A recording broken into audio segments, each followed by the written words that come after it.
Assalamualaikum warahmatullahi wabarakatuh. Om Swastiastu, Namo Buddhaya, Shalom, salam kebajikan, Rahayu, dan selamat pagi.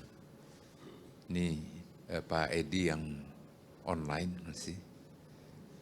Selamat pagi dan Ibu Bapak narasumber yang sudah berkenan memenuhi permohonan kami. Kegiatan FGD ini merupakan satu kegiatan rutin untuk kemudian kami mencerna semua masukan sebagai bahan yang kemudian nanti redaksi, seluruh jajaran redaksi di bawah komandannya sebagai direktur pemberitaan yang bertanggung jawab untuk seluruh berita yang ada adalah Mbak Vita, yang kemudian juga melibatkan semua menentukan mengenai agenda setting yang mengenai arah dari pemberitaan. Yang tentu kita semua mempunyai sikap bagaimana bisa mengangkat hal-hal yang positif di tengah begitu banyak berita-berita negatif yang ada. Karena yang kita pertaruhkan adalah nasib bangsa dan negara kita ini. Kita tidak terlepas dengan perkembangan geopolitik, geoekonomi yang terjadi. Itu yang menjadi pembahasan keseharian dan juga menjadi ajang spekulasi, sehingga banyak ekonom pinggir jalan yang kemudian dia membuat analisa sendiri. Kita pun di dalam setiap rapat, kami dalam setiap rapat ini juga saling melemparkan berbagai hal, dan di tengah-tengah itu maka teman-teman redaksi yang ada di lapangan bilang, ini ada orang jalanan seperti ini berpendapat dan sebagainya. Salah enggak? Enggak salah, enggak ada yang salah. Hanya tergantung angle-nya seperti apa. Nah, dalam kaitan ini dan melihat perkembangan yang tidak kunjung nampak titik penyelesaiannya antara dua raksasa ekonomi, China dengan Amerika, bahkan kemudian ada potensi menaikkan tarif lagi, ini pasti membuat suasana yang semakin gaduh. Catatan lain adalah dengan penghematan atau realokasi anggaran yang telah ditetapkan oleh pemerintah, itu juga membuat domestic consumption menurun. Selamat pagi, silakan. Silakan. Bu Lisa. Ya, Bu Lisa, silakan. Ya. Tetapi memang kita semua dan kita mendukung pemerintah yang penuh dengan kehati-hatian melihat perkembangan yang terjadi, yang barangkali satu-satunya kepastian adalah ketidakpastian. Seluruh negara terdampak. Berapa besar dampak bagi Indonesia? Ada berbagai analisa yang terjadi. Bagaimana pertumbuhan ekonomi dunia? Barangkali kita sampai pada kesimpulan sementara dari berbagai pakar, berbagai ekonom, ini adalah atau dunia akan memasuki resesi dengan mungkin probabilitas pertumbuhannya minus. Persoalannya adalah sekarang bagi masyarakat kita, safe haven-nya atau apa, mau apa sekarang? Kalau kita lihat dari data sementara, dari informasi lah, kalau tidak sebutkan data karena kami tidak boleh menentukan sesuatu yang tidak menjadi satu kepastian resmi. Orang menukar dolar, ya apapun alasannya. Sedikit dan banyak itu memberikan dampak. Ngantri membeli emas, ya. Kemudian bermain saham yang kemudian pada saat dia turun, ya selalu menjadi pembicaraan adalah ini sudah waktu membeli atau belum, berspekulasi semuanya. Demikian juga dengan properti. Baru berita terakhir dari REB yang nanti barangkali dari Asosiasi Real Estate Broker Indonesia ini pun menjadi satu peluang bagi masyarakat membeli rumah bekas gitu, rumah ya secondary house gitu, secondary yang biasa ada di pasar itu, karena harga itu turun. Yang mereka pasti berpotensi untuk naik pada saatnya. Berbeda dengan rumah baru di kami yang di real estate itu tidak akan turun. Sulit sekali kecuali terpaksa kita turun, kalau toh turun namanya diskon. Belum lagi mengenai jenis mata uang apa. Dalam kondisi seperti ini berbagai berita muncul dan kalau kita lihat secara sederhana saja maka Swiss franc menjadi menguat. Tetapi secara relatif fluktuasinya tidak terlalu luar biasa. Apakah ini menjadi safe haven dan sebagainya atau sebagai itunya? Kita tidak bisa menghentikan, tapi kita juga tidak bisa mendorong untuk itu. Saya atau kami sendiri berpendapat, idealnya adalah bagaimana caranya perputaran itu menguntungkan domestik ekonomi Indonesia. Tanpa kita harus menyatakan bahwa ini atau mendorong pemerintah agar orang mau menyimpan falas, menyimpan apa segala macam dilarang. Gak mungkin. Nah, untuk itulah kita ingin dengar dari Bapak. Bagaimana meracik ini semuanya dengan menyikapi kondisi yang berkembang seperti ini. Yang ini semua nanti kita akan membuat rangkaian FGD ini akan secara biasanya dulu 2 minggu, 1 bulan, mungkin ini setiap minggu kita harus selenggarakan untuk menyikapi ini. Dan juga berbagai kegiatan-kegiatan lain yang kita percepat untuk kita bisa juga menyampaikan kepada masyarakat sesuatu yang benar. Ini perbedaannya adalah kalau media mainstream seperti kami selain kami, kita semua juga kami pun mempunyai komitmen tidak akan memberitakan yang tidak pasti. Kami lebih baikkan terlambat sebelum ada konfirmasi ketepatan dibandingkan kami terlalu cepat yang ternyata itu dasarnya adalah hoax atau tidak benar. Dan kami terus terang ekstra hati-hati dengan masalah ekonomi ini.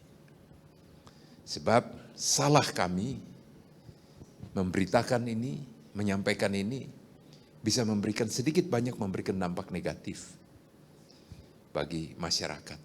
Kami mempunyai investor daily misalnya yang menjadi dalam tanda kutip bacaan wajib itu bagi pengambil keputusan untuk sektor keuangan dan bisnis yang menjadi sering ya di refer untuk itu, dan juga di Jakarta Globe yang berbahasa Inggris. Itu benar-benar kami harus ekstra hati-hati. Kami mendapatkan kepercayaan dari masyarakat, tapi kepercayaan itu kita harus bertanggungjawabkan dengan benar. Dan kalau toh ada yang kurang, ada rumors yang kenapa harus begini, ya kami coba luruskan semaksimal mungkin lah, atau kita mencari pembenarannya. Terlalu banyak berita, terlalu banyak hal yang perlu dikonfirmasi, dan itulah yang menjadi ini. Dan untuk itu kami menunggu dari Bapak-bapak dan Ibu untuk bisa menyampaikan itu. Terima kasih atas kesediaannya, dan mari kita menikmati dan mendengarkan semua uraiannya yang kemudian nanti biar kami bahan bagi kami semua untuk kami mengambil berbagai angle dan pemberitaan untuk kepentingan ekonomi bangsa dan negara di tengah kesulitan yang kita tidak tahu. Tapi kita tidak gelap-gelap amat itu. Terima kasih. Wassalamualaikum warahmatullahi wabarakatuh.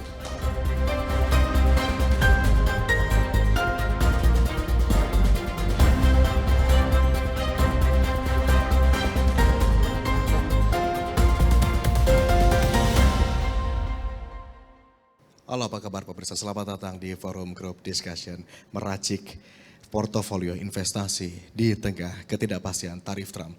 Saya Agung Hardiansyah, pada kesempatan kali ini akan memoderasi, memandu sesi diskusi dalam agenda hari ini. Kita tahu bersama bahwa begitu Trump mengumumkan tarif resiprokal, dunia kemudian bergejolak. Dan tentu saja kebijakan tarif Trump ini berpotensi untuk mengubah landscape ekonomi global. Karena bisa menghambat denyut nadi investasi seluruh negeri, tidak terkecuali di tanah air, di Indonesia. Lantas saat genderang perang dagang ini sudah ditabuh dan seketika memicu pasar keuangan bergemuruh hingga membuat para pemimpin negara akhirnya gaduh. Hanya karena kebijakan Presiden Donald Trump yang membuat rusuh ini. Portofolio investasi seperti apa yang kemudian mampu memberi kinerja tangguh. B-Universe, Bapak Ibu hadirin kami hormati, hadir sebagai media aspirasi yang tentunya memberikan kontribusi dengan membuka ruang diskusi yang kritis tetapi juga konstruktif mengenai kebijakan dan arah bangsa ke depan. Hari ini kita semua akan sama-sama berkumpul di Head Office B-Universe kawasan Pantai Indah Kapuk 2 untuk sama-sama membahas tema meracik portofolio investasi di tengah ketidakpastian tarif Trump bersama sejumlah narasumber yang tampaknya sudah hadir bersama kami di tengah-tengah kami. Langsung saja kita sapa, kita perkenalkan, undang untuk bergabung bersama-sama. Yang pertama Bapak Ariston Chandra. Pak Ariston boleh bergabung, duduk di kursi paling kanan, silakan Pak Ariston. Pak Ariston ini adalah Direktur dari Do Financial Future. Terima kasih Pak Ariston sudah berkenan bergabung bersama kami di kawasan Pantai Indah Kapuk 2. Berikutnya kami undang juga Ibu Liza Kamelia Suryanata. Bu Liza. Boleh Bu Liza duduk di samping saya. Bu Liza ini adalah Head of Research dari Kiwon Sekuritas Indonesia. Nice to finally meet you anyway. Biasa kita ketemu di Zoom aja Bu Liza. Berikutnya kami juga coba undang Bapak Lukian Tamani. Pak Lukian boleh duduk langsung bersama saya sebelah sini. Pak Lukian ini adalah Head of dari BSI Institute. Terima kasih Pak Lukian sudah berkenan bergabung bersama kami. Sehat? Terima kasih sudah. Dan kemudian kita juga undang Bapak Clement Francis. Pak Clement. Duduk di kursi paling kiri, silakan Pak Clement. Pak Clement adalah Ketua Umum dari Arebi. Sehat Pak Clement? Dan tentunya tidak lupa kami juga selain diskusi secara off-air di sini, offline di sini, begitu ada juga yang sudah bergabung bersama kami secara virtual melalui sambungan Zoom. Bapak Edi Purnawan, kita coba sapa Pak Edi. Salam sejahtera Pak Edi, sehat Pak Edi. Agung di sini Pak Edi. Ya, selamat pagi Pak Agung, selamat pagi Pak Enggar, terima kasih. Oke, Pak Edi ini adalah Ketua Badan Supervisi Bank Indonesia BSBI selama 2 periode, kemudian juga merupakan anggota Badan Supervisi dari Otoritas Jasa Keuangan BSOJK. Beliau juga merupakan Dewan Penasihat dari Kadin Indonesia, Ketua PP Ikatan Sarjana Ekonomi Indonesia bidang International Affair 3 periode dan saat ini menjadi dosen departemen dari FEB UGM. Pak Edi, saya mau sapa langsung saja berikan pertanyaan kepada Pak Edi terlebih dulu yang sudah tersambung secara virtual. Kita tahu ketidakpastian ekonomi global ini begitu terasa, begitu kencang, dunia bergejolak, begitu Trump mengumumkan tarif resiprokal. Dampaknya sangat besar ke berbagai sektor termasuk pasar keuangan. Nah meski saat ini agak sudah mereda begitu ya Pak Edi, namun market masih volatil dan tampaknya memantau eskalasi perang dagang antara Amerika Serikat dan Cina yang banyak pihak menduga ini belum selesai sampai sini aja gitu ya. Serta menunggu proses negosiasi tentunya beberapa negara termasuk Indonesia. Bagaimana kemudian Anda melihat kondisi ekonomi saat ini termasuk pasar keuangan kita? Oke, baik Pak Agung Herdiarsyah, pertanyaannya cukup besar. Seperti tadi yang disampaikan oleh Pak Enggar juga bahwa dunia itu sedang mengalami instability ya. Setelah ada kebijakan tarif resiprokalnya Presiden Trump 2 April 2025 itu memang benar telah memicu sedemikian masif gejolak ekonomi global. Sangat signifikan pada pasar keuangan, ya, dampaknya termasuk juga di dalam negeri. Jadi meskipun tadi disampaikan ada jeda, tapi ini terus berproses ya. Trump masih mengintai ini, kira-kira akan seperti apa nanti perkembangan terutama hubungan dagangnya dengan China. Tadi waktu Amerika beberapa jam yang lalu sudah diumumkan ya, ada beberapa komoditas yang naik untuk tarif masuknya dari China. Nilainya dari 145% up to 245 sampai 245%, tuh bayangkan tuh 2,5 kali lipat dibandingkan dengan harga barang tersebut. Diumumkan oleh White House beberapa waktu yang lalu. Jadi ini volatilitas pasar menjadi lebih tinggi lagi nih karena ketidakpastian kebijakan perdagangan dan eskalasi ini. Nah untuk Indonesia, Indonesia itu ekonomi terbesar di Asia Tenggara. Ini juga menghadapi tantangan yang cukup besar ya, dengan tarif 32%, meskipun ada jedanya kembali lagi 10%. Jadi itu kira-kira menyumbang ya, ekspor kita ke Amerika itu menyumbang sekitar 10%, ya, 10,6% dari total ekspor di 2024, nilainya 28,1 miliar US dollar. Jadi kalau dari sisi geopolitik atau geoekonomi dan geostrategi ini kita perlu mengevaluasi dengan sangat hati-hati seperti tadi disebutkan oleh Pak Enggar ya. Termasuk di dalamnya dampak ketidakpastian global ini nanti seperti apa ya. Jadi ada ketegangan geopolitik global ditambah lagi dengan tarif. Kemudian ini membesar ya. Jadi tarif 245% itu kan tidak terbayangkan sebelumnya. Melonjak dari 104, kemudian 145, kemudian 245 per kemarin ya, atau tadi kalau waktu Amerika. Jadi memicu respon yang kemudian saling membalas gitu. Yang sebelumnya ketika 125 itu kemudian 145 itu direspon 125 oleh China. Jadi eskalasi ini memperdalam perang dagang dengan potensi mengganggu stabilitas geopolitik global. Sementara Indonesia sebagai anggota BRICS dan mitra dagang utama kedua negara itu, dua negara adidaya itu harus menavigasi hubungan terhadap kedua negara itu dan juga berperan aktif ya, tapi secara hati-hati. Kenapa hati-hati ya? Karena kita termasuk kalau dibandingkan dengan dua negara itu tidak sebanding lah. Cuma kita berusaha untuk menghindari imbas dari konflik ini. Kemudian juga tarif ini mengganggu rantai pasok global, khususnya pada tekstil, alas kaki, kemudian barang-barang elektronik, yang saya kira merupakan andalan ekspor Indonesia. Jadi penurunan permintaan Amerika akibat tarif yang sedemikian tinggi itu diperkirakan akan mengurangi ekspor Indonesia sekitar 300 juta US dollar. Terutama itu tadi karena konsumen di sana itu kira-kira andalan ekspornya untuk Indonesia yang diimpor oleh Amerika seperti itu. Kemudian kalau data dari Oxford Economics itu proyeksi pertumbuhan ekonomi global nanti kemudian akan melemah ya. Jadi itu kalau dibandingkan dengan krisis 2008 ya, kecuali krisis pandemi kemarin ya cukup luar biasa itu. Jadi mudah-mudahan sih nanti akan membaik ini dari sisi geoekonomi. Jadi jeda tarif 90 hari itu betul-betul dipakai oleh kedua belah pihak negara yang besar itu, oleh Trump dan Xi Jinping untuk refleksi ya. Kira-kira keuntungannya apa sih kalau saling membalas? Jadi itu penting sekali saya kira untuk refleksi diri dari dua orang itu. Cuma kita sebagai pihak eksternal dari dua yang sedang berseteru hanya bisa memberikan saran-saran ya, hanya bisa menyampaikan bagaimana sebaiknya dunia itu dikelola ya.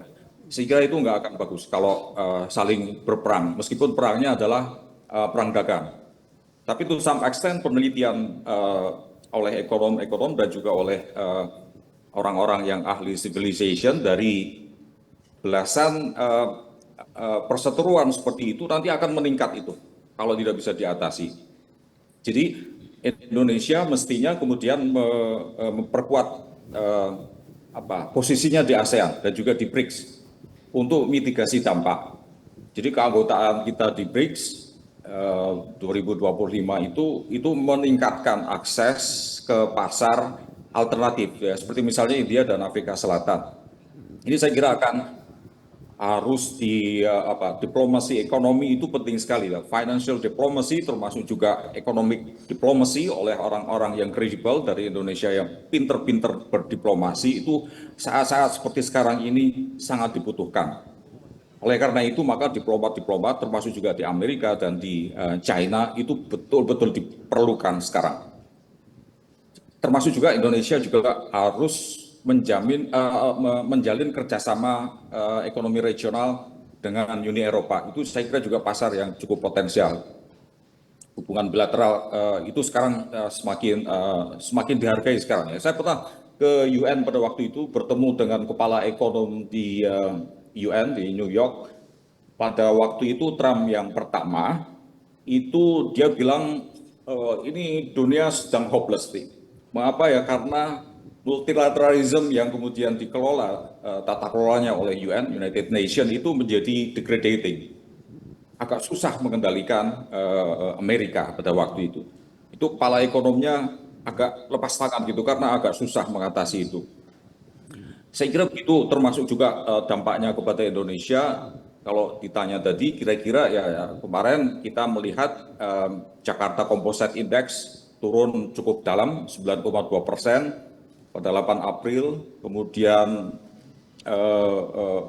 rupiah juga ya, meskipun sekarang per 16 April sudah mulai membaik ya, beberapa hari terakhir ini sudah membaik 16.400-an, jadi cukup bagus.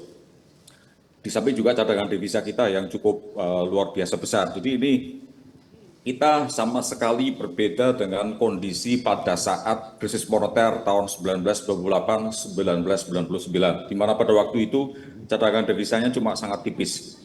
Sekarang 157,1 miliar US dollar. Meskipun ada outflow ya, ada outflow modal asing 24 triliun beberapa hari terakhir ini ya di April. Itu saya kira mencerminkan kehati-hatian dari para investor jangka panjang. Mereka akan cari negara-negara yang lebih aman menurut mereka. Jadi total outflow itu kira-kira sekitar 35,86 triliun atau 2,3 miliar. Nah ini menunjukkan tekanan yang berkelanjutan di pasar domestik di Indonesia. Jadi ketidakpastian global sekali lagi itu memperburuk volatility di financial market, terutama pada sektor yang tidak untungnya itu padat karya. Seperti tadi tekstil, alas kaki, menghadapi penurunan permintaan akibat tarif yang 32% itu. Jadi kalau dari sisi GDP tahun 2024 yang besarnya sekitar 5,03%, proyeksi 2025 mudah-mudahan sih akan bisa dicapai 4,7 sampai 5,5%. Jadi nanti kita lihat bagaimana perkembangannya akan seperti apa. Jadi sudah jelas bahwa tarif dari Amerika ini bisa mengurangi pertumbuhan ekonomi sekitar 0,3 sampai 0,5 poin. Jadi menjadi sekitar tadi 4,7 lah kalau kira-kira ya. Tapi to some extent kalau kemudian setelah ini kemudian membaik, saya kira bisa lebih dari 5%, bisa sampai 5,5%. Nah, saya kira dengan itu maka kita harus mengadopsi beberapa strategi untuk melakukan itu. Jadi kalau di ekonomi itu ada game ya. Ketika sources of fluctuation atau volatility itu berasal dari negara besar yang agak dalam tanda kutip gila, itu ada madman namanya, seperti halnya Richard Nixon pada waktu itu, Presiden Amerika, itu kira-kira mirip-mirip dengan Trump ya perilakunya, jadi agak semau gue gitu. Oleh karena itu maka nggak peduli perekonomian dalam negerinya kena dampak negatif dari kebijakannya, selama bisa mengalahkan lawan, maka dia akan lakukan itu. Itu dalam game teori, dalam economics, itu dipelajari mengenai itu. Termasuk juga ada brinkmanship. Brinkmanship itu orang bawa opor, kemudian dia berusaha untuk menjatuhkan lawan di tepi jurang. Jadi dia mengambil risiko yang berlebihan untuk dirinya sendiri, tapi juga orang lain. Ya. Jadi ketika dia berada di brink, di tepi jurang, dia berusaha untuk menjatuhkan lawannya. Meskipun mengorbankan dirinya sendiri, tapi dia berusaha untuk memenangkan pertandingan itu. Oleh karena itu, maka kita sebagai negara yang besar ya harus mampu berdiplomasi. Ya, diplomasi ekonomi, financial diplomacy termasuk di dalamnya itu penting sekali sekarang untuk menghindari respon negatif dari kedua negara itu, terutama Amerika. Jadi ya, kita menghindari retaliasi dan menawarkan konsesi perdagangan untuk mengurangi dampak tarif itu.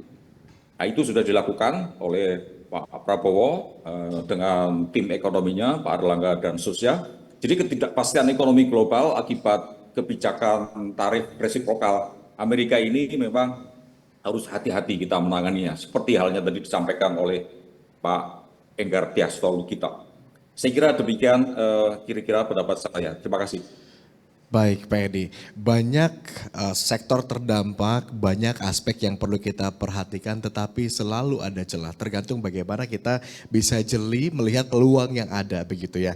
Menarik kalau tadi juga coba sudah dimention oleh Pak Edi soal komoditas karena di sini kebetulan juga ada Pak Lukian dari BSI yang mana BSI kita tahu ini juga sudah ditunjuk menjadi bullion bank ya begitu. Bicara komoditas kita bicara emas, harga emas ini kan sudah mengalami peningkatan yang signifikan sejak beberapa tahun terakhir begitu ya. Hampir tidak pernah ada cerita harga emas turun begitu ya. Paling tidak stagnan, selalu naik.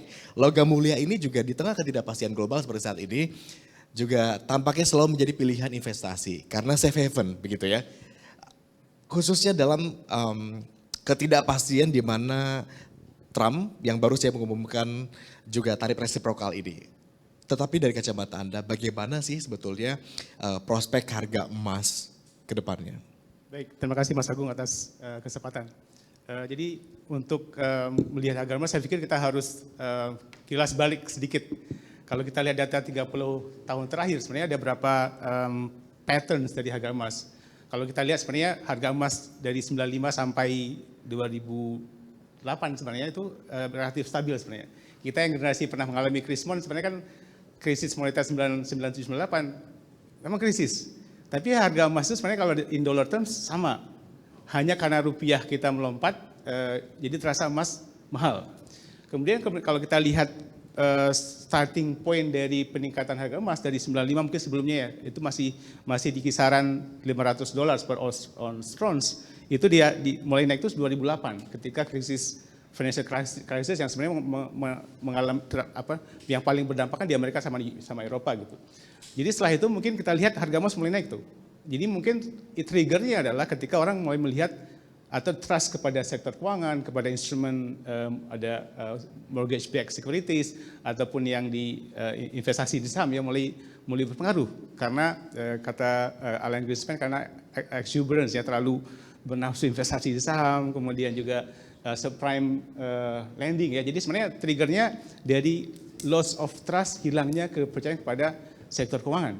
Jadi mulai rally itu harga emas dan kalau kita lihat sebenarnya dia stop di 2012-an. 2012 sampai 2018 atau mendekati 19 itu sebenarnya agak turun dan stabil di 1.100 gitu. Artinya tadi pertanyaan tentang emas naik terus kesannya ya. Jadi kita harus lihat juga horizon waktu yang panjang. Ada tren turun juga di 2012 sampai 2018-an. Jadi kita hati-hati juga. Jadi sebenarnya kita perlu investor individu ataupun institusi untuk melihat patterns ini. Karena saya pikir rally yang panjang ini akan pada satu titik dia akan terkoreksi. Nah, tapi memang untuk medium terms kita melihat dia masih akan positif, masih akan naik. Karena banyak faktor yang men-trigger demand yang tinggi terhadap emas masih ada. Jadi sementara kalau kita lihat sisi supply masih stabil. masih di 3.500 ton per tahun. Jadi sebenarnya supply-nya masih stabil, demand-nya naik. Nah, demand-nya kalau kita lihat ada tiga segmen sebenarnya. Kalau kita bedah siapa saja yang membeli emas di pasar global atau domestik. Yang pertama investor institusi, baik itu asuransi ataupun hedge funds, fund managers gitu ya, yang memang dia punya aset kelolaan yang perlu dicarikan investasinya, instrumennya gitu. Sementara sekarang kalau dia mengandalkan saham, equities, harganya volatilitas yang sangat tinggi, naik turun. Hari ini naik, besok turun gitu. Nah, sedaknya S&P atau IHSG gitu. Jadi dia pasti mencari sesuatu yang bagi investor dia di belakang itu confident, yakin bahwa ketika dia investasi di mereka ini, pengelola dana ini, dia dapat returns yang baik. Dan itu porsi cukup besar. Yang juga menarik sebenarnya 5 tahun terakhir kalau kita lihat bank sentral mulai menambah portfolio emasnya sebagai reserve. Artinya demand-nya sekarang bukan hanya institusi korporasi, tapi sudah ada bank sentral juga. Berapa negara misalnya sudah mulai menambah nih untuk menambah reserve emasnya. Bahkan ada beberapa negara pengen dipindahin yang selama ini dipindah emas cadangannya, misalnya Swiss beberapa waktu yang lalu narik emas dari London. Kemudian Jerman kemarin pengen narik dari US misalnya. Jadi ada kekhawatiran ataupun ada keinginan supaya reserve emas mereka itu disimpan dan mungkin lebih yakin di negara sendiri gitu. Di samping mungkin ada pola peningkatan cadangan emasnya. Yang ketiga, institusi atau investor individu. Kami pernah melakukan survei 2 tahun yang lalu, kita tanyakan Gen Z, Gen X, sama ya generasi inilah millennials ya. Preferensi utama mereka untuk investasi nomor 1 emas. Justru emas ya? Di semua kelompok usia sebenarnya. Itu samplingnya seluruh Indonesia. Jadi dari preferensi yang tinggi ini kita tanyakan lagi sebenarnya. Kalau dari take home pay, berapa persen yang dialokasikan untuk investasi? Sayangnya masih kecil, masih 8%. 8%, tapi kalau kita kali kelas menengah, itu cukup tinggi sebenarnya. Artinya preferensinya sudah tinggi, itu 2 tahun yang lalu. Ketika harga emas mungkin masih sejutaan gitu ya, sejutaan gitu. Iya, nah, jadi sebenarnya dari sisi masyarakat ini mungkin karena preferensi semakin tinggi, sehingga demand-nya naik. Nah, jadi itu yang menurut saya sih tiga hal yang men-trigger penambahan permintaan emas, sehingga harga emas di samping faktor lain ya, faktor global gitu. Jadi saya pikir harga emas outlook medium terms masih positif. Tapi emas tampaknya bukan satu-satunya yang terdampak juga ya. Ini mungkin emas salah satu yang mengambil peluang atau keuntungan dari kondisi ini. Yang juga tidak luput tadi juga dari topik yang dibahas oleh Pak Edi juga soal rupiah begitu ya. Jadi kalau kita bicara soal falas mungkin di sini ahlinya ada Pak Ariston. Saya ke Pak Ariston kalau begitu. Pak Ariston, perang tarif antara Amerika Serikat kemudian dan juga Cina ini kan juga sama ya, menimbulkan gejolak di pasar keuangan global. Nah, di mana tarif ini menimbulkan tekanan ke pasar saham, tapi juga juga berdampak kepada falas, kepada juga emas juga begitu ya. Lalu untuk pasar falas sendiri seperti apa kondisinya? Ya, ini mirip dengan emas tadi ya kondisinya. Jadi rupiah ini dianggap sebagai aset beresiko, bukan aset aman. Jadi adanya ketidakpastian mendorong orang untuk mengalihkan investasinya dari aset yang beresiko ke aset yang aman. Jadi otomatis rupiah mendapatkan imbas negatifnya ya. Jadi seperti kata Pak Enggar tadi, makin kesini yang pasti itu ketidakpastian. Jadi sejak COVID ya tahun 2020 itu sampai sekarang peristiwa-peristiwa atau event yang mendorong ketidakpastian itu makin meningkat gitu ya. COVID belum selesai, sudah ada perang Rusia Ukraina tahun 2022 memicu lagi ketidakpastian. Kemudian perangnya belum selesai, ini ada lagi serangan dari Hizbullah ke Israel untuk memicu perang di Timur Tengah. Sekarang juga Trump sih udah digadang-gadang ya, maksudnya waktu pemilihan presiden aja orang sudah membayangkan gitu ya, Trump ini bakal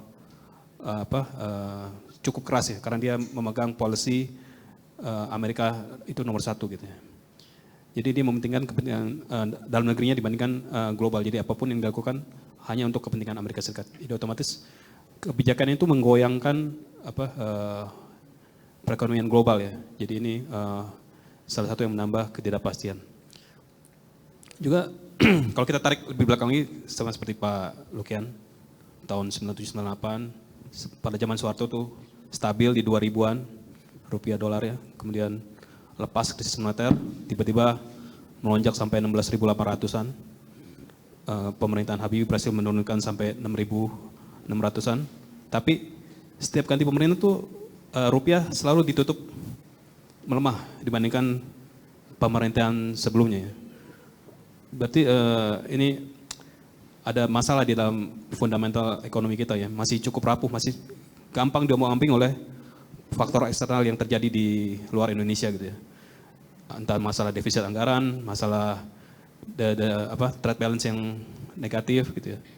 Sekarang sih pada zaman Jokowi sudah mulai trade balance-nya dia menjadi surplus ya, tapi tetap aja masih dipandang dari investor luar tuh Indonesia masih cukup rapuh fundamental ekonominya.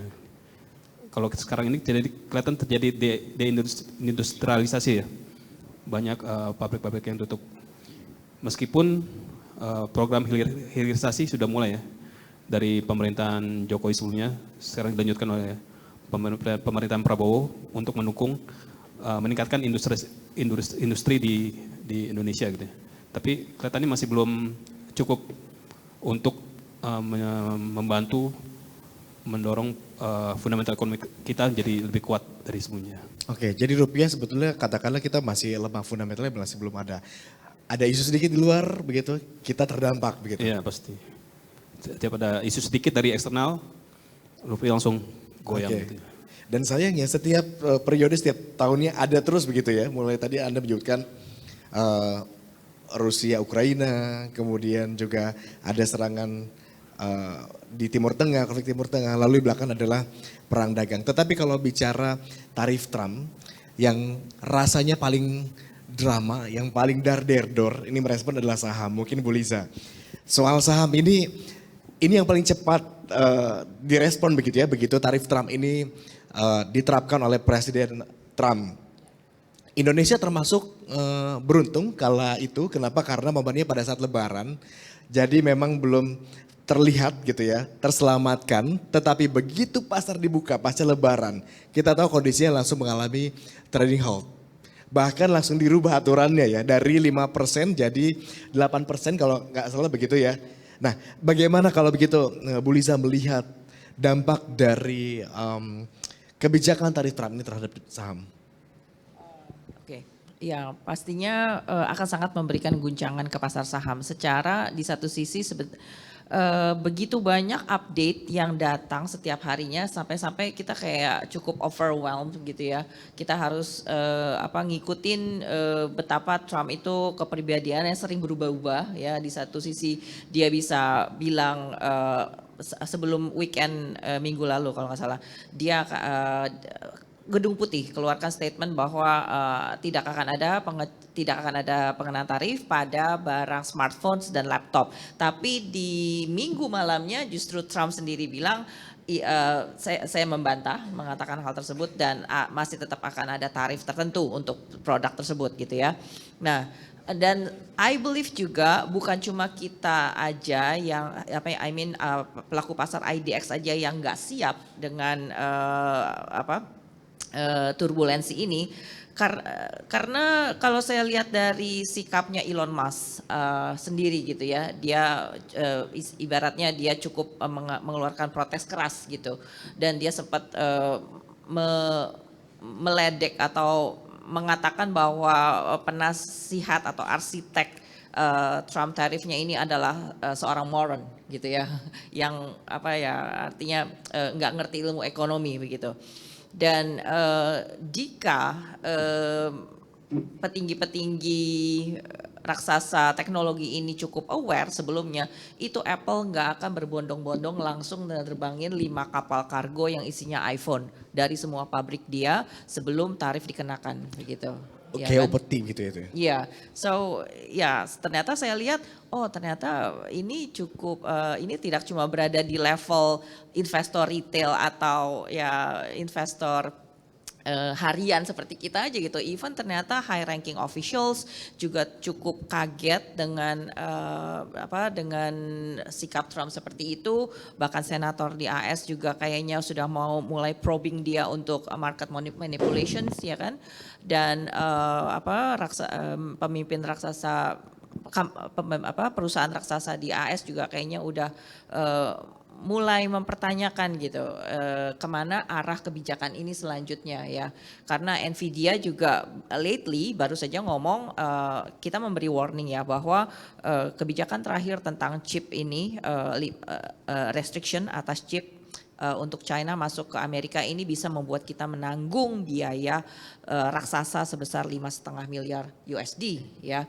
Dan kita tahu Nvidia itu adalah saham dengan market cap terbesar di US, saingan sama Microsoft, dan dia merupakan index mover. So kalau Nvidia-nya anjlok, ya pastinya kan dia akan ngomong ini akan imbas ke revenue dan profitability-nya. So kalau Nvidia-nya anjlok bisa dibayangin gimana stock market ke depannya begitu. So ya ini nggak cuma mempengaruhi kita aja, IDX pastinya, dan jujur kita sebagai pelaku pasar itu praktisi market setiap hari harus rajin-rajin refresh kita punya berita gitu, kita punya update dengan berita pun dengan berita yang cepat banget begitu berubah-ubahnya. Saya rasa investor atau trader sekarang juga nggak punya banyak pilihan dalam action gitu. Mungkin kita akan lebih banyak hold sambil lihat-lihat situasi. Trading cepat juga mungkin itu buat yang punya nyali cukup tinggi begitu ya. Ya berhubung harga sudah banyak juga yang jatuh ke level support jangka panjangnya gitu.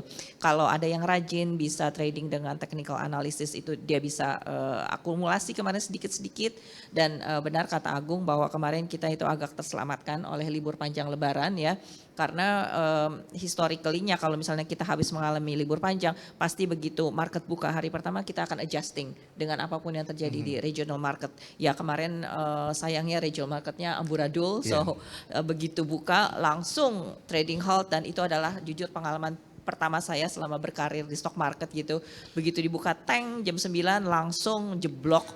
Tutup lagi langsung. Ya langsung jeblok 9% dan tutup lagi 30 menit gitu ya. Okay. Nah tapi untungnya karena tarif Trump itu diumumkan tanggal 2 April ketika kita lagi libur Lebaran, jadi roller coasternya itu kita sudah cukup dikompres gitu. Jadi pas tanggal 8 itu pun pagi-pagi saya lihat market regional Asia juga sudah mulai menghijau gitu. So 30 menit itu cocok banget untuk bikin para pelaku pasar Indonesia tuh menenangkan diri, kembali kepala dingin gitu. Oh terus lihat itu Nikkei, Shanghai, Hang Seng itu semuanya udah pada hijau gitu. Dan kebetulan juga Trump udah ngomong kalau nggak salah itu jeda waktu 90 harinya ya, maybe I'm not sure about that.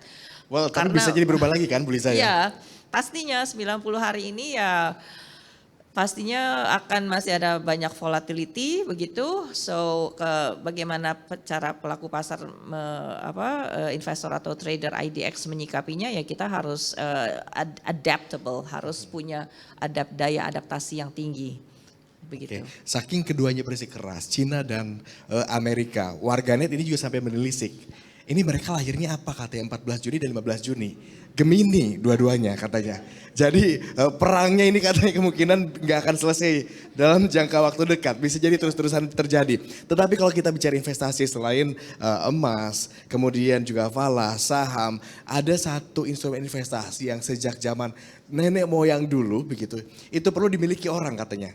Beli rumah, beli properti katanya kalau mau investasi. Nah kalau kita bicara properti mungkin di sini ada Pak Clement di sini yang dari Arebi begitu ya. Kita tahu gejolak ketidakpastian ekonomi global juga geliat investasi properti ini kita salah satu yang percaya juga ini terdampak. Tetapi mungkin bisa dikonfirmasi oleh Pak Clement.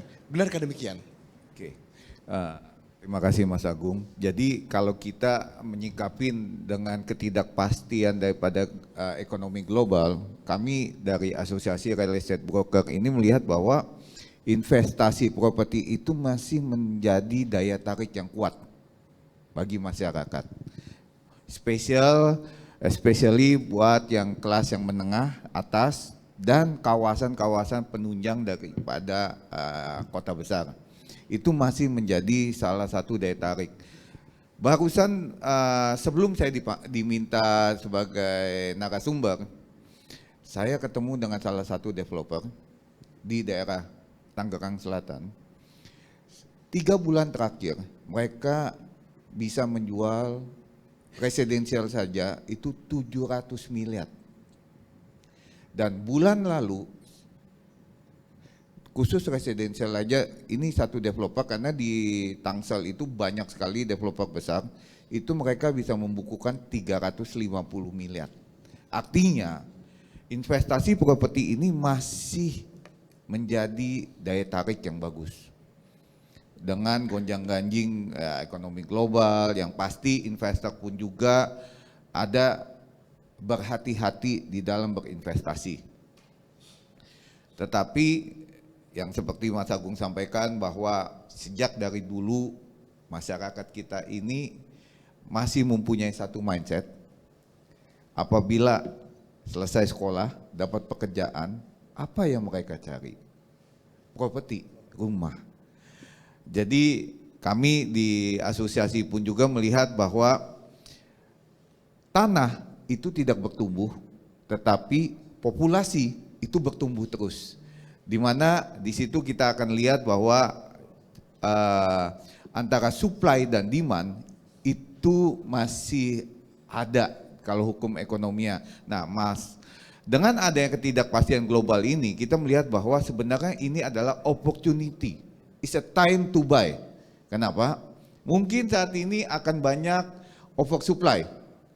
Artinya apa? Kalau terjadi oversupply, harga akan terkoreksi. Tetapi kalau dibilang demand masih ada nggak? Oh, masih banyak. Kenapa? Orang Indonesia ini boleh dibilang punya dana cashnya cukup banyak. Daripada pegang uang tunai, kalau saya bilang properti adalah salah satu aset nilai plus buat masa depan gitu. Jadi kalau tadi Pak Lukian bilang preferensi Gen Z sekarang banyak ke emas. Tapi properti juga tidak pernah luput dari pilihan ya Pak Clement ya. Selalu dan masih punya market tersendiri di tengah kondisi ketidakpastian global seperti saat ini.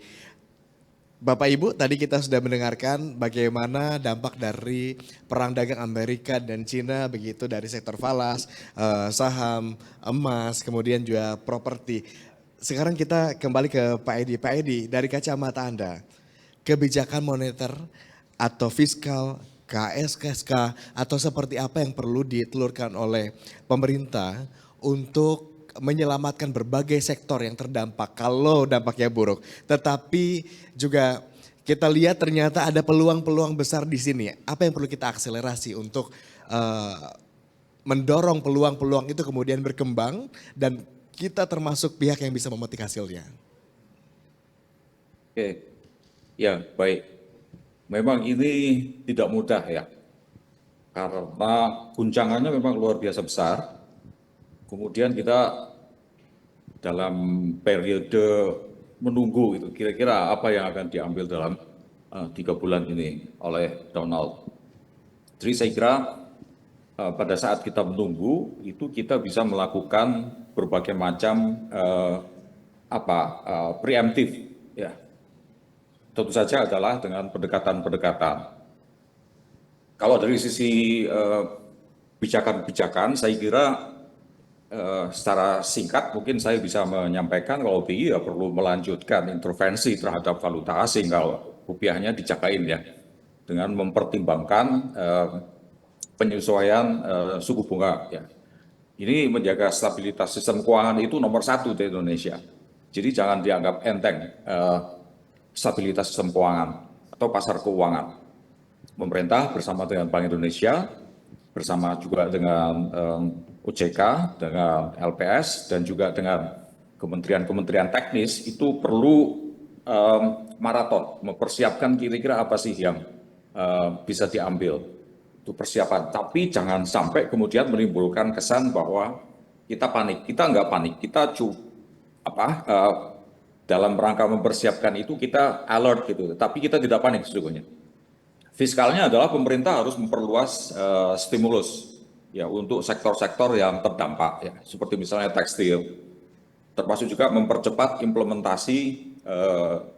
Saya kira pengaruhnya sudah disampaikan oleh tim DEN ya, bagaimana pengaruh dari MBG misalnya, makan siang gratis itu ya, yang bergizi ya, untuk mendorong konsumsi domestik. Jadi di situ ada berbagai macam industri yang terlibat di situ, termasuk juga industri properti itu melibatkan banyak sekali industri. Tapi yang tidak kalah pentingnya adalah memperkuat diplomasi finansial, termasuk juga diplomasi ekonomi. Menjaga hubungan itu sangat penting, karena keputusan-keputusan Sang Don, kalau saya menyebutnya, Donald, Sang Don ini memang agak peculiar gitu ya, agak aneh gitu ya. Jadi pendekatan psikologi itu saya kira penting sekali dalam rangka menjalin interaksi antar manusia. Jadi bagaimanapun juga meskipun Trump menghukum teman-temannya, termasuk juga Kanada, termasuk juga negara-negara di Eropa, tapi bagaimanapun juga Trump itu masih manusia. Jadi bagaimanapun juga kalau kita mendekati dengan aspek-aspek kemanusiaan, termasuk juga memperlihatkan what's in it for you in Indonesia, itu saya kira akan sangat bagus buat Indonesia ke depan. Jadi apa sih keuntungan kalau bekerja sama dengan Indonesia? Kita tahu bahwa Indonesia itu perekonomiannya cukup besar sesungguhnya dan bisa menguntungkan kedua belah pihak. Ya, kita memahami masalah-masalah yang dihadapi oleh Donald di dalam negeri, termasuk masalah industri manufacturers. Kita ketika berhubungan dengan Trump, jangan kemudian terkesan kita mengambil keuntungan dari Trump, tapi kita berusaha untuk memberikan sesuatu kepada Amerika, termasuk juga kita mengambil sesuatu dari Amerika. Adalah diplomasi ekonomi, memperkuat negosiasi dengan Amerika itu cukup penting. Ya, sementara di dalam negeri kita perlu koordinasi KSSK yang lebih kuat ya. Bagaimanapun juga koordinasi di sektor keuangan ya, melalui 4 pilar defenders of the economy kalau saya menyebutnya, Bank Indonesia, Kementerian Keuangan, OJK dan LPS, tentu di bawah koordinasi orkestrasi Presiden. Ini saya kira akan membuat kombinasi kebijakan ya, sinergi antara otoritas-otoritas itu akan memperkuat perekonomian dari sisi moneter, dari sisi finansial, dari sisi ekonomi secara real. Nah, ini akan menciptakan persepsi yang bagus untuk perekonomian Indonesia. Pelaku-pelakunya menjadi lebih yakin bahwa kita bekerja sama, saling dorong, saling membantu untuk kebaikan bersama. Saya kira seperti itu. Tapi kemudian kalau ditanya bagaimana sih strateginya atau cara yang dilakukan oleh Indonesia, termasuk dari sisi moneter misalnya, karena kami agak lama di Badan Supervisi Bank Indonesia, barangkali saya bisa menyampaikan sedikit ya, bahwa otoritas moneter itu selama ini sudah menerapkan yang namanya bauran kebijakan moneter dan makroprudensial ya. Jadi Bank Indonesia saya mendengar dari Pak Gubernur Peri itu berkomitmen untuk menjaga stability melalui intervensi pasar valuta asing tentu ya. Ada stabilisasi rupiah dari pasar spot, kemudian ada domestic non-deliverable forward, termasuk juga pembelian SPN jika diperlukan ya. Serta saya kira juga penyesuaian suku bunga ya, yang timely, yang tepat waktu. Jadi Gubernur menyatakan rupiah itu relatif terjaga, ya kita memantau itu dan memang benar apa yang disampaikan oleh beliau. Jadi kita tidak perlu ragu-ragu dengan kemampuan beliau dan kemampuannya Bank Indonesia untuk menstabilkan rupiah. Di samping cadangan devisa yang cukup besar, 157,1 miliar US dollar, itu kira-kira setara dengan 6,7, 6,8 kemampuan kita untuk mengimpor. Di mana standar nasionalnya itu cuma 3 bulan. Jadi kita double, more than double. Jadi kita sangat aman. Kita percaya penuh kepada Pak Gubernur karena pengalamannya yang sangat mumpuni. Bahkan jadi Gubernur Bank Indonesia 2 periode itu luar biasa. belum pernah ada yang seperti itu kecuali Pak Rahmat Saleh pada waktu itu, luar biasa itu. Jadi BI saya kira perlu mengoptimalkan seluruh instrumen moneter yang tersedia, termasuk operasi pasar terbuka dengan penerbitan securities ya, termasuk juga inovasi-inovasi. Di situ ada SRBI maupun SVBI, ya, SUVBI untuk menyerap likuiditas dan menjaga daya tarik terhadap rupiah, ya, aset rupiah. Jadi langkah proaktif dari Bank Indonesia itu sangat diperlukan, yang tujuannya adalah menarik aliran masuk portofolio asing ke dalam negeri. Ya, selain itu juga saya kira Bank Indonesia perlu juga mengevaluasi terus-menerus, mempertahankan selisih suku bunga yang cukup atraktif ya terhadap US dollars. Ya, ini sesuai dengan kondisi inflasi domestik yang saya kira rendah ya. Sebelumnya deflasi, kemudian hanya sekitar 1% inflasinya. Jadi pemerintah di sisi yang lain memperkuat regulasi valuta asing ya. Saya kira ini juga bisa dikombinasikan antara pemerintah dengan bank sentral dan juga dengan OJK. Jadi pemerintah jangan lupa atau OJK yang peranannya juga cukup besar untuk mengendalikan, mengatur, kemudian mengawasi, termasuk juga melindungi sektor jasa keuangan kita. Itu cukup penting peran OJK itu. Jadi dari sisi kebijakan devisa hasil ekspor itu kemarin sudah menunjukkan hasil yang cukup bagus. Ya. Tujuannya pada waktu itu adalah meningkatkan pasokan valuta asing dalam negeri dan mencegah larinya US dollar hasil ekspor. Jadi ini semacam langkah penahanan devisa sementara di dalam negeri, tidak bisa langsung dibawa lari ke luar negeri. Ini bisa menjadi tameng bagi dari krisis ya, seperti tahun 1998 dijual kemudian cari safe haven. Jadi kalau dolarnya bisa dijaga, kemudian hasil ekspornya menetap untuk sementara waktu di dalam negeri, maka ini cukup bagus. Jadi kombinasi dari intervensi valuta asing, pengelolaan likuiditas, termasuk juga penyesuaian suku bunga nanti sambil melihat, serta dari pemerintah adalah regulasi dari DHE, ini merupakan strategi kalau saya bilang adalah kombinasi kebijakan. Kalau orang-orang BI bilangnya adalah policy mix ya, untuk meredam rupiah. Nah, di tingkat teknis barangkali nanti teman-teman Bank Indonesia dan juga OJK bekerjasama dengan pemerintah juga dan LPS itu perlu memperkuat kerjasama regional ya, termasuk dengan Malaysia, dengan Thailand, dengan China untuk mengelola local currency settlement. Itu saya kira penting sekali itu. Mengapa? Agar penggunaan rupiah dalam perdagangan internasional menjadi semakin diminati ya, semakin besar, sehingga mengurangi ketergantungan kita terhadap US dollars. Jadi semua upaya ini saya kira ditambah tentu saja adalah komunikasi yang bagus ya untuk membentuk persepsi pasar, membentuk persepsi yang bagus di pasar, itu sangat penting membantu menstabilkan ekspektasi. Jadi mudah-mudahan nanti hasilnya rupiah akan relatif bergerak terkendali dan saya kira kita sudah melihat prestasinya Bank Indonesia pada saat fluktuasi ini ya. Memang sebelumnya agak parah itu, tapi Bank Indonesia cukup confident dan saya yakin Bank Indonesia mampu mengatasi itu. Jadi ketika US dollars misalnya menguat tajam, ya, misalnya akibat yang kemarin itu termasuk juga katakanlah misalnya ada kebijakan The Fed, maka tekanan depresiasi itu bisa melanda rupiah dan bisa melanda mata uang di negara berkembang. Jadi benteng pertahanan utama Indonesia menghadapi situasi yang seperti ini itu adalah fundamental ekonomi tentu saja, fondasi fundamental dan amunisi cadangan devisa. Sangat kuat, sangat berbeda dengan tahun 1998.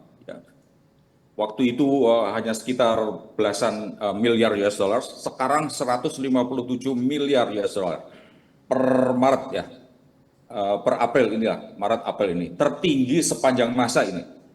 Jadi sangat meyakinkan, BI sangat confident. Jadi saya kira Bank Indonesia bisa bekerja sama dengan pihak-pihak yang lain, menjalin kerjasama swap bilateral misalnya, dengan mekanisme regional diaktifkan lagi. Dulu itu ada Chiang Mai Institute, Chiang Mai Initiative, maaf, CMIM, Chiang Mai Initiative Multilateralism, ya, yang bisa digunakan sebagai pagar kedua. Jadi kalau second defense dari perekonomian Indonesia untuk likuiditas di pasar tambahan, nah, kira-kira gitu. Oke. Jadi si fundamental saya kira Indonesia masuk kepada periode dolar yang kuat ini dengan kondisi yang jauh lebih sehat dibandingkan tahun 2013 misalnya pada saat taper tantrum, ataupun tahun 1998 pada saat krisis moneter pada waktu itu. Inflasinya rendah, terjaga saat ini, kemudian rupiahnya juga mudah-mudahan akan bisa lebih bagus lagi ke depan. Dari sisi fiskal, saya kira kebijakan fiskal yang disiplin, ya, jadi defisit yang mengecil itu perlu dipertahankan, perlu efisiensi, tapi efisiensinya yang tepat sasaran, jangan efisiensi yang sektor-sektor yang menciptakan produktivitas ekonomi, tapi efisiensi yang memang tidak terkait dengan productivity of the economy. Itu perlu sekali diidentifikasi terus-menerus, dan juga diidentifikasi dampaknya, karena makin efisien maka mestinya daya dorongnya makin tinggi. Jadi peralihan dari efisiensi kepada sektor-sektor yang makin produktif itu bisa mendorong mesin perekonomian kita bisa bekerja dengan lebih bagus. Kemudian dari sisi eksternal saya kira relatif bagus kita, defisit transaksi berjalan di bawah ya sekitar 1%, dari bawah 1%, sehingga ketergantungan pada pembiayaan eksternal kita itu saya kira aman lah ya. Kemudian yang tidak kalah pentingnya adalah ya ini, sekali lagi, ini penting sekali secara psychological economy, yaitu credibility. Ya. Credibility kebijakan itu menjadi benteng yang intangible. Jadi kalau kita melihat institusi-institusi perekonomian otoritas kita kredibel, ya, rekam jejak BI, rekam jejak pemerintah dalam respon gejolak krisis dari luar negeri itu cukup bagus.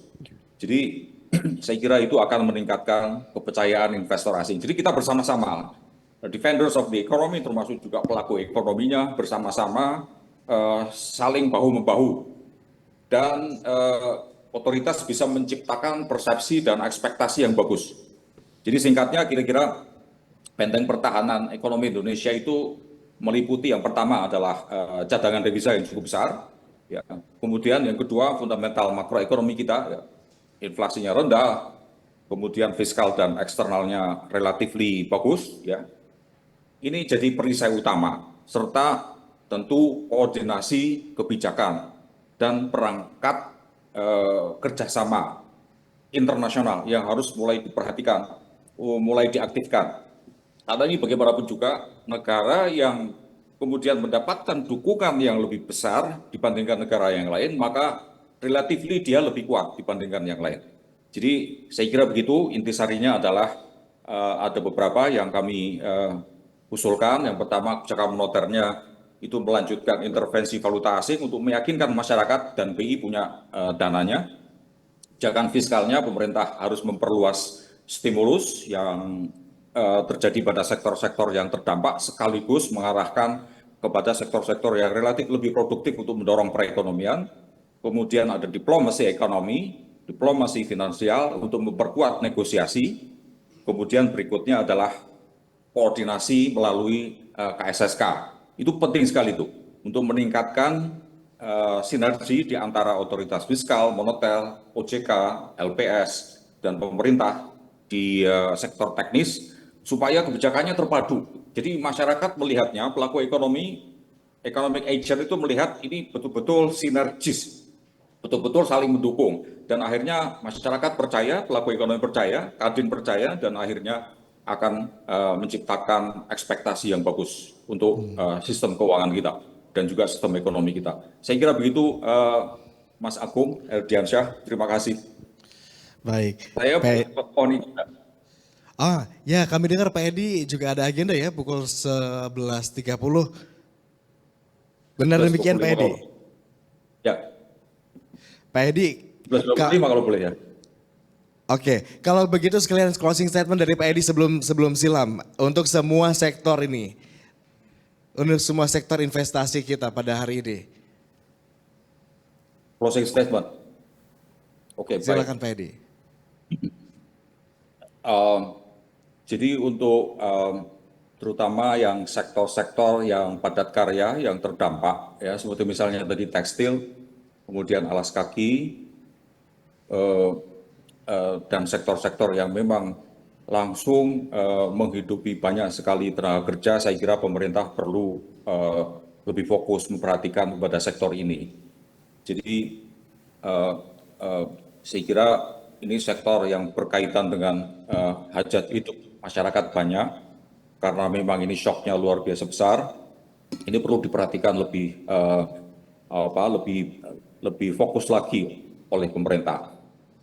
Tapi yang terakhir, saya kira saya ingin menyampaikan hal yang lain yang mungkin bisa menjadi patokan kita bersama, ya, bahwa sesungguhnya soal tarif ini itu tidak hanya soal ekonomi kalau menurut saya. Jadi dunia ini seolah-olah sudah menjadi pasar yang tua, ya, yang ramai, namun rapuh. Ya.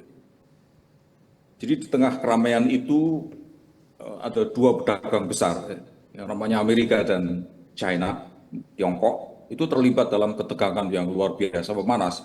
Jadi perseteruan di antara mereka dari sisi tarif itu memang sudah lama, ya, sejak Trump yang pertama, memuncak sekarang, kemudian saling membalas, dan ini bisa berlangsung lama ini. Kalau berlangsung lama ini tidak hanya merugikan dua negara itu, tapi juga merugikan banyak negara-negara, terutama negara berkembang yang mengekspor ke kedua negara itu. Jadi kalau ekonom melihatnya dari sisi game, ya, game teori, biasanya kalau aktor ekonomi secara rasional itu biasanya memilih strategi itu dengan mempertimbangkan langkah lawannya.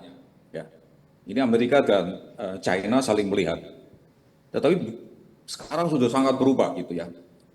Mengapa? Ya karena ambisi itu membutakan logika.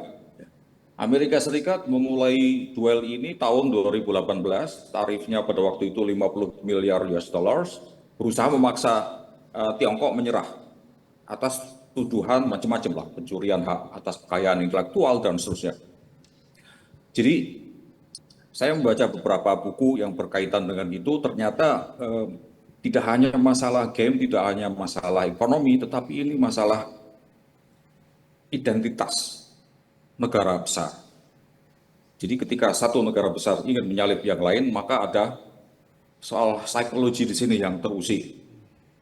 Jadi Trump yang tidak berperilaku sebagai seorang economic agent, tetapi juga lebih mengandalkan faktor latar belakangnya, pendidikannya dan seterusnya, itu pada akhirnya dia mengambil keputusan yang berbeda. Jadi kalau saya boleh usul, kira-kira yang harus dilakukan, ya, seperti halnya yang tadi saya sampaikan, itu juga ini ada masalah yang cukup besar, yang kemudian perlu ditangani secara lebih proporsional, ya. Tidak hanya masalah ekonomi, tidak hanya masalah tarif, tidak hanya masalah game teori, tetapi juga kalau kita membaca, satu lagi boleh membaca tulisannya si Jared Diamonds, itu tulisannya sangat keren, itu judulnya adalah Guns, Germs, and Steel. Ya. Dia peraih Pulitzer tahun 1998. Jadi dia bilang bahwa ketika negara-negara, ya, dunia ini saling bermusuhan, saling menaklukkan dan saling menggusur, itu karena mereka ingin menancapkan hegemoninya. Ya. Nah, kita tidak mendambakan yang seperti itu. Kita mendambakan sebuah peradaban manusia yang lebih sophisticated, ya, lebih madani, lebih luhur, yang dibangun atas dasar kasih yang tulus. Saya kira begitu statement saya yang terakhir. Terima kasih. Baik, terima kasih Pak Edi sudah berkenan bergabung bersama kami secara virtual. Mungkin lain waktu kita ketemu langsung diskusi bareng di sini begitu ya Pak Edi. Selamat kembali beraktivitas Pak Edi. Terima kasih, terima kasih. Assalamualaikum. Waalaikumsalam warahmatullahi wabarakatuh. Bapak Ibu, kami baru saja mendengarkan juga bagaimana pendapat dari Pak Edi soal kondisi ekonomi global dan juga di tanah air seperti saat ini. Ada beberapa kebijakan mulai di moneter, fiskal, KSSK, begitu yang tadi sempat disarankan. Apakah ini juga cukup bisa kita aminkan bersama-sama? Berikutnya saya akan mengajak Anda pemirsa untuk katakanlah bermain point of view. Kalaulah misalkan satu individu ini punya sejumlah uang dan melakukan diversifikasi investasi ke falas, ke saham, ke emas, kemudian juga ke properti. Mungkin yang paling menarik perhatian saya terlebih dulu adalah ke emas. Karena sekarang kan sedang naik daun kayaknya emas begitu ya. Bicara soal timing yang tepat, emas Pak Lukian, apakah ini saat yang tepat begitu untuk kita memperbanyak instrumen emas? Karena tadi ketika saya coba bilang bahwa emas ini adalah salah satu komoditas yang tidak pernah turun harganya, selalu naik, paling banter stagnan. Tapi ternyata tadi Anda menyanggahnya bahwa pernah kok emas turun. Kalau saat ini, tepatkah kita? Iya, pertama kita harus sepakat dulu bahwa investasi itu ada time horizonnya. Apakah tujuan kita jangka panjang, menengah atau pendek atau immediate. Nah kalau misalnya orang individually ya, hypotheticalnya adalah yang ingin mengalokasikan investasi untuk jangka panjang, saya pikir emas itu harus masuk dalam bucketnya, dalam portfolionya. Apakah 25%, apakah rule of thumb dipakai gitu ya, sepertiga, atau 10% minimal. Nah jadi kalau target portfolio tadi belum tercapai, ya beli, invest. Jadi timingnya saya pikir ya sekarang. Atau kemarin sebenarnya. Kalau kita bicara emas, the best time was yesterday. Jadi jangan tunda sebenarnya. Kalau memang ada tujuan spesifik dan ingin mengamankan aset kita gitu. Jadi untuk perkara timing saya pikir siapapun yang ingin investasi, kalau kita yakin dan paham instrumennya, saham atau yang lainnya, properti, the time is now gitu. Jangan nunggu. Oke, jadi ini bukan karena FOMO begitu? Iya, jadi kalau kita lihat kayak fear of missing out karena orang pada beli, ya udah kita juga beli gitu. Bukan, tetapi memang ini waktu yang tepat gitu. Persis. Jadi kalau saya pikir fenomena masyarakat setelah Lebaran kemarin yang antri beli emas, saya pikir tuh kalau saya pribadi personal mengatakan itu melihatnya sebagai FOMO sebenarnya. Karena orang yang memang punya alokasi investasi, punya tujuan alokasi yang mungkin sudah siapkan investasi 10%, 20%, dia akan melakukan itu secara rutin sebenarnya. Malah ada survei sebenarnya kalau kita lihat orang yang timing the markets atau yang orang dollar averaging, misalnya dollar cost averaging, itu hasil long termnya sama sebenarnya.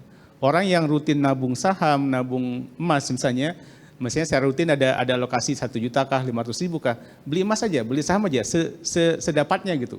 Bukan ngejar gramasinya, bisa juga ya, tapi ngejar target investasinya, alokasinya tuh fix setiap bulannya. In the end dia akan menjadi yang pemenang sebenarnya. Jadi bukan FOMO ya, lebih kepada punya strategi, punya keinginan gitu. Nah kalau bicara FOMO juga indikasi lainnya adalah kalau beli emas sekarang tuh nggak usah antri sebenarnya. Buka mobile banking sudah bisa sebenarnya. Jadi sebenarnya kalau kita lihat kemarin tuh lebih bikin temennya pada beli emas, dia ngantri gitu. Anda menyarankan emas 10-20% tadi? Iya, minimal 10% lah. 10%. Saya ke Falas dulu deh, ke Pak Ariston. Pak Ariston, kalau emas tadi katanya ini saat yang tepat juga katanya. Lebih tepat lagi kemarin atau sebelumnya begitu ya. Kalau falas ini saat yang tepat atau bukan? Karena kita tahu soalnya pada saat Trump kemudian mengumumkan ada tarif resiprokal, dolar ini kan menguat begitu ya. Nah gimana dengan falas? Apakah ini saatnya kita coba diversifikasi ke membeli dolar juga begitu? Ya, saya sih tidak bisa menganjurkan ini ya, investasi dolar ya, karena itu justru malah melemahkan rupiah. Oke. Tapi beli dolar sesuai dengan kebutuhan aja gitu ya. Kebutuhan misalnya pengusaha butuh dolar untuk bisnisnya ya beli secukupnya. Kita butuh dolar untuk misalnya berpergian travel ya kita beli secukupnya. Memang meskipun ya tren dari tahun ke tahun dolar ini lebih kuat daripada rupiah ya. Ini tidak bisa dipungkiri gitu. Tapi bahkan lebih kuat dolarnya dibanding pada saat krisis moneter ya. Kemarin NDF lebih dari 17.200 kalau nggak salah. Betul. Krisis moneter waktu itu tahun 98 tuh 16.800, ini malah sudah lewat ya. Sekarang 820-an, 30-an nih kemarin ya. Nah, Ya kita harus yakin bahwa pemerintah mampu bisa menstabilkan rupiah karena rupiah yang stabil meskipun melemah ya. Tapi lajunya itu jangan terlalu cepat gitu. Stabil ya, stabil itu bagus untuk masih bagus untuk perekonomian karena mungkin eksportir tuh butuh rupiah yang lebih lemah untuk agar menarik ya, agar bisa pembeli dari luar tuh lebih banyak untuk membeli barang-barang ekspor dari Indonesia gitu ya. Makro kita memang lebih bagus daripada mungkin kita bandingin dengan Turki ya. Turki itu inflasinya berapa ya? Puluhan persen ya, sampai 50% ya. Terus depresiasi Turki liranya juga sampai 60% ya. Berbanding terbalik dengan Indonesia, sangat kuat, inflasi rendah, kemudian depresiasi juga nggak tinggi-tinggi amat, rupiah paling cuma 6%, sekarang 6% ya depresiasinya. Jadi kita harus yakin kepada pemerintah dan Bank Indonesia mampu mengendalikan rupiah. Kepercayaan kepada rupiah ini sangat bagus untuk menarik investasi asing masuk ke Indonesia. Oke, saya ke Bu Liza kalau begitu. Yang paling dar-der-dor soal saham. Jadi pertanyaan di sini adalah apakah sekarang saat yang tepat untuk investasi di saham? Betul. I'm afraid jawabannya tidak semudah itu, Mas Agung. Karena ini perlu teliti yang mana dulu begitu ya Bu Liza ya? Tidak semudah yes, oke, kita beli sekarang atau no. Nah kalau no kapan lagi? Sekarang harga sudah mulai murah dan apakah nanti akan lebih murah lagi? Ya intinya memang nggak ada yang bisa tahu kemana arah market gitu ya. Tapi mungkin ide Pak Lukian tadi cukup bagus. Kita bisa bicara dibagi dengan 2 time frame ya. Short term sama long term investment ya. Kalau short term justru jujur saya melihat dalam beberapa hari ini value transaksi di IDX ini mulai meningkat ya, ketika volatility tinggi seperti ini, justru ini adalah saat yang disukai untuk brokerage house ya, untuk investor retail, mungkin retail ya, kalau institusi mungkin mereka lebih prudent, lebih berhati-hati untuk masuk ke market gitu, karena ayunannya itu istilahnya itu ya yang menarik untuk di surfing gitu ya, untuk berselancar di ombak itu gitu. Nah, dan brokerage house itu ya dapat uangnya dari omset, dari volatilitas tinggi seperti ini. Interestingly enough juga saya ada partner US brokerage yang mengatakan mereka itu sangat eager sekali untuk punya strategic partnership dengan kita gitu, karena mereka punya punya alokasi klien yang tertarik dengan emerging market, salah satunya adalah Indonesia gitu. Bahkan saya sampai tanya sendiri sama mereka, kamu tahu kan kalau capital outflow di Indonesia ini masif gitu. Bahkan as per saat ini aja sudah di atas 40 triliun. Dan ini bulan April belum berakhir dan jumlahnya sudah lebih besar dari sepanjang tahun 2024 yang mana asing net sell 27 triliun. Yang mana akan terus meningkat angkanya begitu ya? Ya, I believe so, karena kita juga di downgrade oleh institusi keuangan asing seperti Goldman Sachs, Morgan Stanley gitu ya. Ya jangan sampai rating kredit kita juga diturunin dari BBB begitu. Nah ini seharusnya kan semakin mengecilkan kolam investasi Indonesia, tapi kok kamu ya ini brokerage dari US, dia di London, dia establishnya di London, tapi ini yang cabang New York gitu maksudnya. Dia bilang don't worry, karena untuk kita brokerage itu kita make money-nya di volatilitas tinggi seperti ini gitu. Dan mereka walaupun mereka katakan bahwa sektornya ya basically mungkin masih yang sekitar defensif, tapi juga ada yang tertarik dengan financials dan consumer gitu mereka bilang. Ya intinya adalah untuk jangka pendek ketika sekarang kamu valuasi lagi pada murah begini, ya ini adalah saat yang menarik untuk masuk ke market begitu. Walaupun sebenarnya boleh dibilang kita deg-degan juga, mesti waspada. Kalau emas kan kita bisa beli udah diem. Kalau saham kita beli sambil kita lihat-lihat watchlist kan. Karena turbulensi tetap ada kan begitu. Ya. Jadi investasi di saham ini jujur merupakan yang paling rumit mungkin ya, banyak PR-nya. Sudah kita susah-susah analisa fundamental, technical. Ketika nanti malah si Trump listed buyar semua analisa kita mungkin gitu ya. Makanya itu yang berbeda. Kalau saham kita bisa beli tenang, tidur gitu. Kalau saham kita mesti terus liatin watchlistnya gitu ya. Ya, jadi tergantung karakteristik kita juga mungkin ya. Kalau kita punya waktu, kita punya stamina untuk mengikuti roller coaster market saat ini, bolehlah kita untuk masuk di saat Tapi adakah valuasi. sektor yang katakanlah yang aman begitu dalam situasi seperti ini? Saham? I don't think so. You don't think Ya, so? I don't think so. Property? Sektor yang aman. Properti harus diakui. Tahun lalu itu kebanyakan emiten berhasil membukukan kinerja yang cemerlang di 2024. Naik semua kinerja, hampir naik semua kinerjanya, at least yang emiten ya. Tergantung kebijakan BI kali ya, Ya. suku bunganya dinaikkan turunkan begitu kalau Ya, properti. itu juga bisa dan ini tentunya berhubungan dengan daya beli masyarakat. Ternyata benar juga ya, orang Indonesia banyak tabungannya dan masih bisa belanja yang mahal-mahal begitu. Insentif pemerintah terkait relaksasi PPN itu juga membantu banget. Terus kemudian untuk sektor lain, nah sebenarnya yang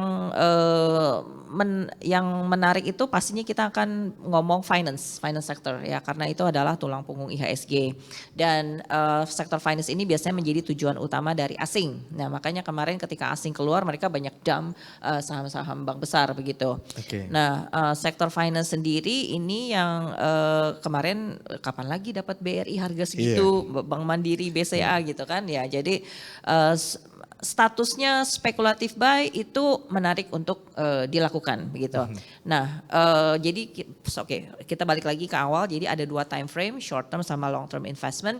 Kalau short term, baik short term maupun long term investment, saran saya untuk pembelian saat sekarang ini gunakan perencanaan money management yang bijak. Ya, let's say untuk saat sekarang ini kita maksimal 30% dulu dari alokasi total dana trading kita gitu.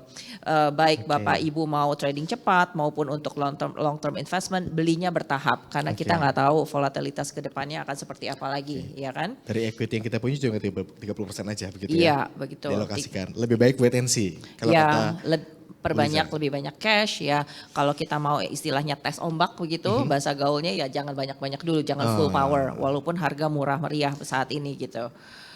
Ya kita lihat perkembangan market, kita average up sesuai bullish dan kita pastinya cek juga kapan asing mulai masuk lagi ke market kita karena so far 3 hari terakhir ini mereka masih sangat masif jualannya begitu. technical fundamental perlu kuat kita perhatikan bareng-bareng begitu kalau begitu ya. Bu Liza. Atau jangan-jangan kalau punya uangnya banyak begitu ya.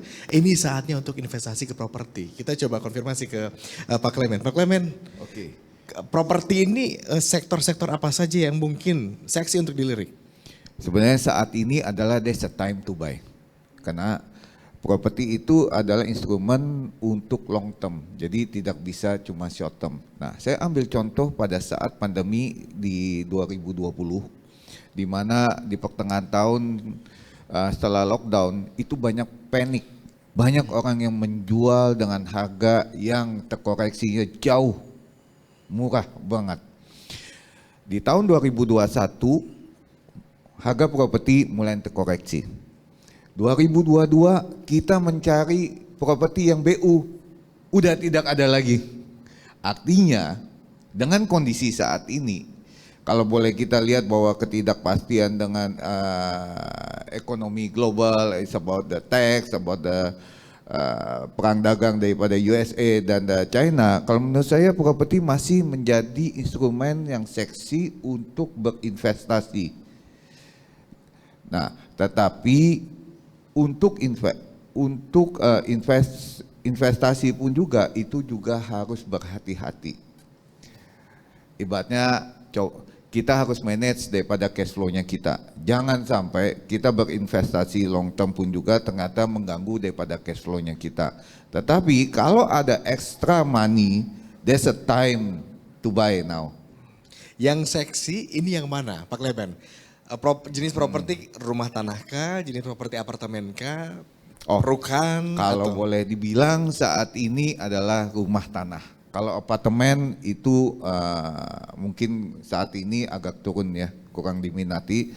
Tetapi rumah tanah dan juga properti yang komersial yang bisa menghasilkan uang, yang dimana bisa disewakan dan long termnya itu bisa menjadi satu investasi yang bagus. Untuk wilayah, bisakah kita diversifikasi? Katakanlah kita mematok wilayah-wilayah yang punya potensi akan maju begitu, khususnya Jakarta atau wilayah aglomerasi Jakarta, Jabodetabek, atau justru ini saatnya untuk kita membeli properti di wilayah lain, di daerah-daerah. Nah, kalau kita lihat bahwa kami di Asosiasi Real Estate ini ada 15 DPD dan kami mempunyai member kami 1.400 member, yang dimana 15 DPD kami ini ada semua di kota besar. Jadi kalau menurut saya ini nggak specified dengan satu kota, tetapi kalau menurut saya kota besar itu masih menjadi satu tempat untuk berinvestasi yang seksi. Kenapa? Karena itu adalah pusat daripada perekonomian daripada setiap kota itu. Jadi pasti akan ada kebutuhan daripada properti. Oke.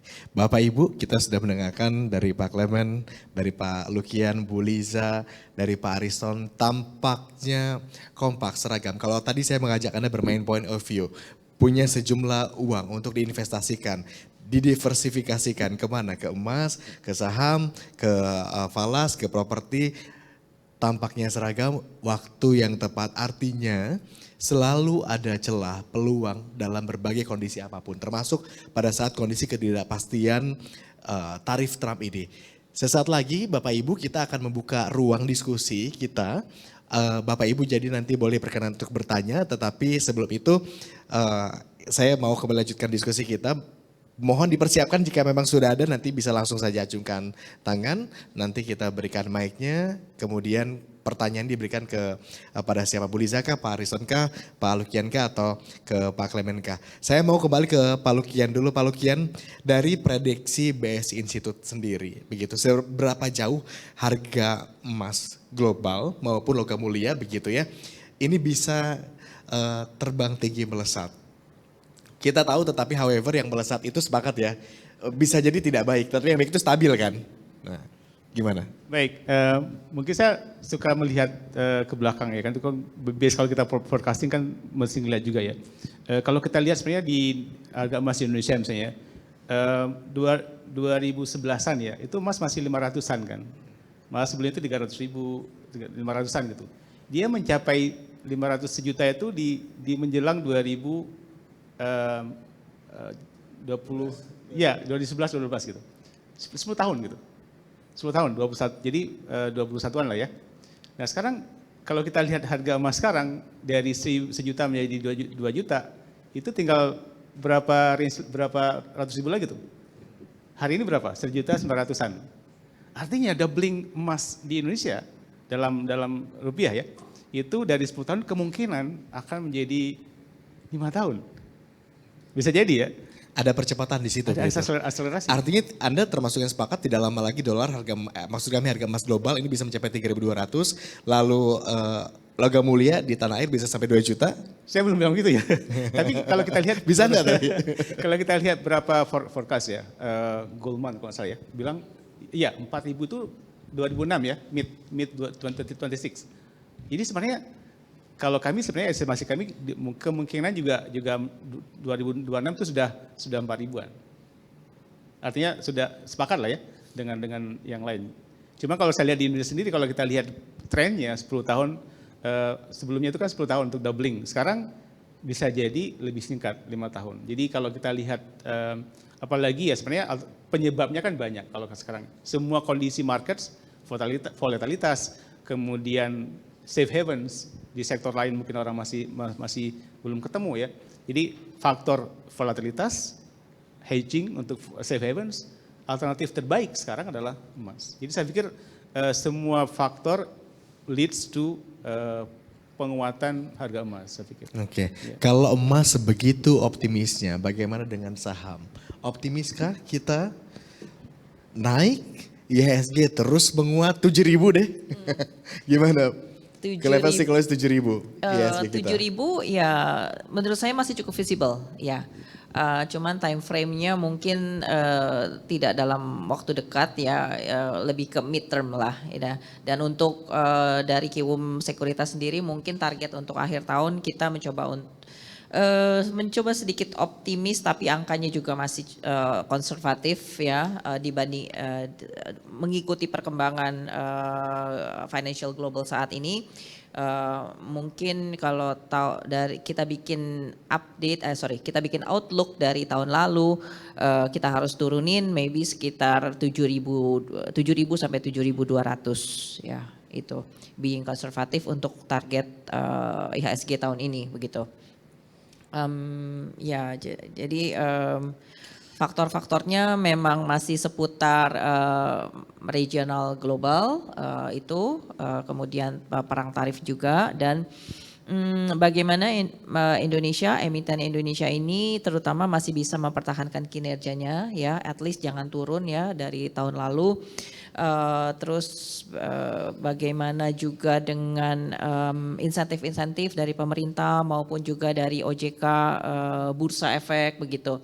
Seperti kemarin mereka sudah memperbolehkan aksi buyback tanpa adanya RUPS dulu itu boleh. Terus kemudian juga menjaga situasi investasi tetap sehat dan ya liquidity. Sebenarnya, nah itu dia kuncinya, liquidity, karena fund manager itu nggak akan nyaman bermanuver di sini kalau liquidity kita kering, gitu.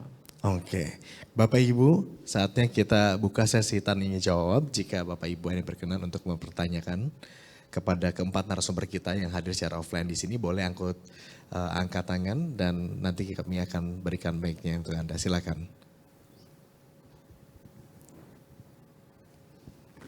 Oke, saya ke Pak Ariston dulu sambil menunggu. Ini tampaknya masih siap-siap ini. Ada? Oh ada. Ada? Oke, silakan.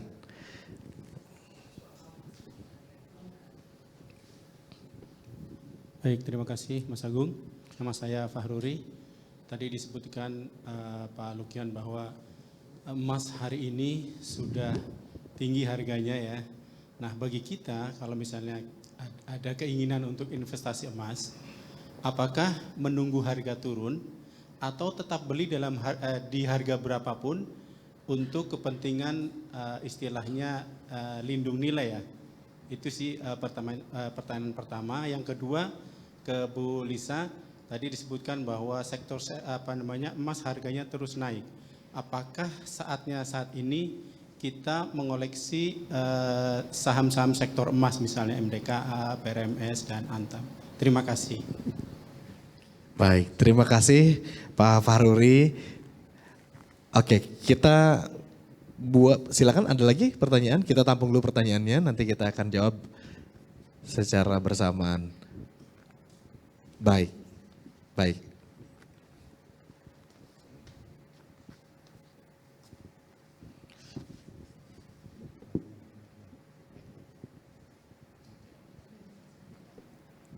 Boleh berdiri Bapak? Selamat pagi ya, masih pagi aja ya kita. Biar semangatnya pagi. Semangat pagi. Ada dua pertanyaan mungkin ya. Yang pertama mungkin untuk Bapak-Bapak semua. Ini terkait dengan surveinya BI beberapa waktu lalu terkait indeks keyakinan konsumen yang mengalami penurunan beberapa bulan terakhir. Memang masih dalam teritori optimis tapi trennya turun. Yang ingin saya tanyakan, bagaimana relevansinya survei BI itu terhadap beberapa instrumen tadi, atau apakah itu juga tergambar di lapangan gitu terhadap instrumen-instrumen itu. Terus yang pertanyaan kedua mungkin ini Bu Lisa ya. Ini terkait dengan IPO-nya Fore kemarin ini Bu.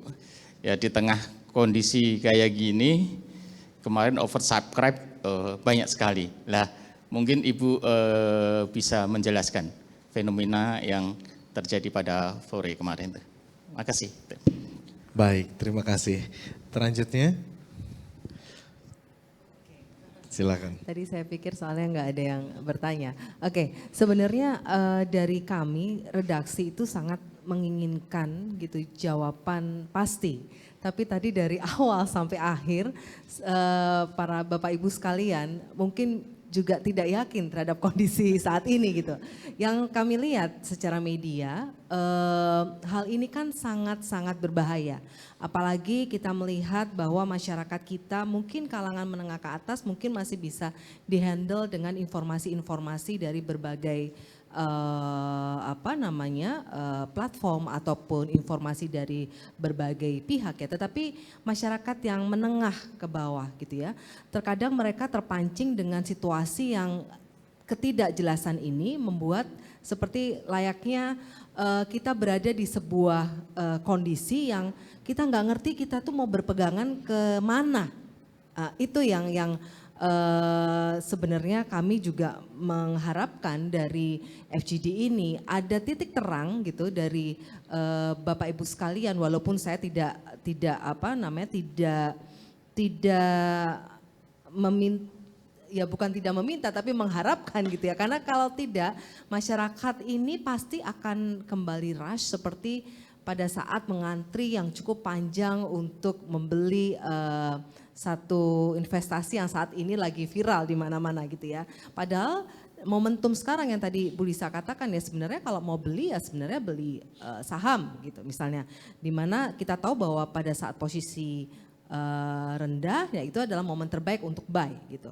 Begitu juga dengan properti gitu ya. Saat ini kalau dibandingkan dengan tahun-tahun sebelumnya, saat ini mungkin momennya untuk kita beli properti nih sebagai investasi. Nah, dari awal sampai hampir 2 jam gitu, kami tidak menemukan itu, tetapi saya berharap sebagai closing ini ada sedikit titik terang gitu ya. Apakah bagi mungkin middle, masyarakat menengah mungkin ya. Jadi mungkin kita bisa klasterkan antara masyarakat menengah dengan masyarakat menengah ke atas, itu sebaiknya mereka membeli apa atau berinvestasi apa, atau memang semua sepakat untuk wait and see dalam beberapa bulan ke depan. Terima kasih. Baik, terima kasih Mbak Vita. Dari berbagai sektor tampaknya yang belum ada tadi yang Gong bilang yes beli ini aja gitu ya. Belum. Mungkin ke pertanyaan pertama dulu, kecuali mungkin tadi Pak Lukian ya yang udah pede dengan dari awal langsung bilang ini saatnya emas, properti juga tentu baik. Oh satu lagi, baik silakan. Ya, saya mau menyampaikan pertanyaan dari seputar yang ramai di grup pasar ya, misalkan, terutama soal emas itu harga kemarin sudah tembus 3.300 ya, jadi sudah rekor tertinggi lagi tuh, bahkan ada prediksi yang baru di 3.600 sampai 4.000 Goldman Sachs ya, itu sampai $4.000 US per troy ounce. Itu realistis nggak menurut Pak Lukian ya? Sampai 4.000, bahkan ada juga yang lembaga yang sampai 4.700 bahkan sampai $5.000 per troy ounce gitu untuk emas. Nah ini juga menjadi semacam nggak tahu apa itu akan menimbulkan FOMO juga, bahwa itu kan target yang sangat tinggi dari saat ini ya, bahkan yang saat ini sudah tinggi. Bahkan masih ada ruang yang sangat tinggi sampai 4.000 dan $5.000 gitu per troy. Nah yang kedua yang di pasar saham mungkin tadi sudah dijawab. Saya agak tertarik aja dengan wacana yang belakangan ini mengemuka bahwa Danantara akan didorong sebagai liquidity provider di pasar modal gitu. Ini kan suatu yang positif ya, ketika banyak pengelola dana dari masyarakat, dari pemerintah, misalkan kita tahu BP Jam Sostek yang selama ini menjadi jangkar ya pasar modal, ini kan wait and see ketika pasca kasus Jiwasraya itu ya, ketika memang para pengelola dana di pemerintah ini khawatir bahwa kerugian investasi dianggap sebagai kerugian negara. Nah, itu tidak berlaku di Danantara. Nah, kemarin sempat ramai dan kira-kira semua sepakat nggak bahwa memang sebaiknya Danantara didorong menjadi liquidity provider di pasar modal, terutama pasar saham. Itu aja. Baik, terima kasih.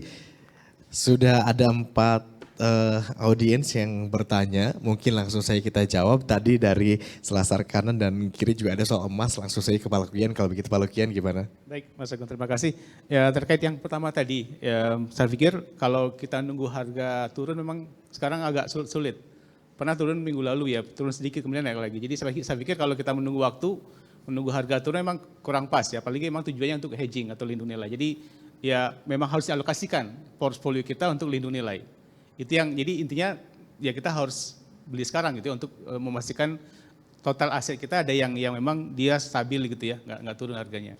Itu yang untuk merespon pertanyaan pertama. Kemudian yang kedua, kalau kami memang di BSI kita ada buat mengecek juga, bukan mengcompare indeks harga konsumen, tapi kita melihat tren data ya. Kita menggunakan big data dan melihat sebenarnya dari tahun lalu kalau kita lihat belanja masyarakat untuk yang basic necessities, groceries misalnya, memang ada penurunan, terus turun gitu. Atau dia melebar, frekuensinya tinggi, nominalnya rendah. Artinya orang beli barang yang frekuensinya lebih rendah, lebih tinggi. Instead of bulanan, beli mingguan dalam nominasi yang kecil-kecil. Cuman memang kemarin bulan Maret puasa naik sedikit. Itu satu. Jadi grocery ada tren yang mungkin sedikit, saya nggak tahu apakah mengurangi brand yang nomor 1 ke brand ketiga. Jadi lebih kepada pilihannya ke barang-barang yang lebih murah. Termasuk kalau kita di US juga, sebenarnya orang dulu beli swalayan besar, sekarang beli yang mungkin di Walmart yang memang rendah gitu. Kemudian kalau kita lihat juga, di sisi lain kita lihat sebenarnya untuk barang-barang yang discretionary, misalnya perhiasan. Data kami mengatakan perhiasan itu sebenarnya naik, trennya dari 2 tahun terakhir.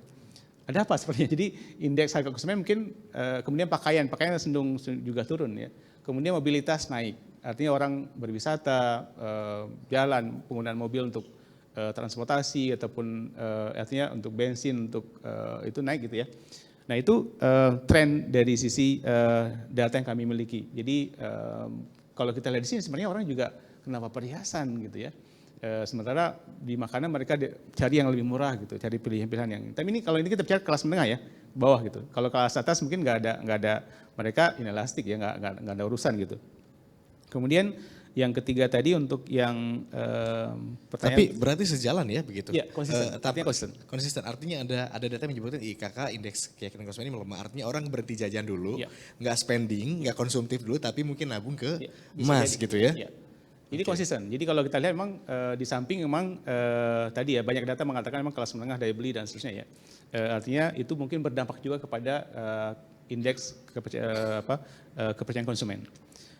Dan itu related juga sebenarnya kenapa misalnya kalau kita lihat masyarakat tadi ya trust yang berkurang terkait informasi. Orang sekarang lebih percaya influencer ekonomis atau influencer analis gitu. Jadi kalau mau beli sesuatu lihat influencernya, dia beli apa, beli emas, dia ikut gitu.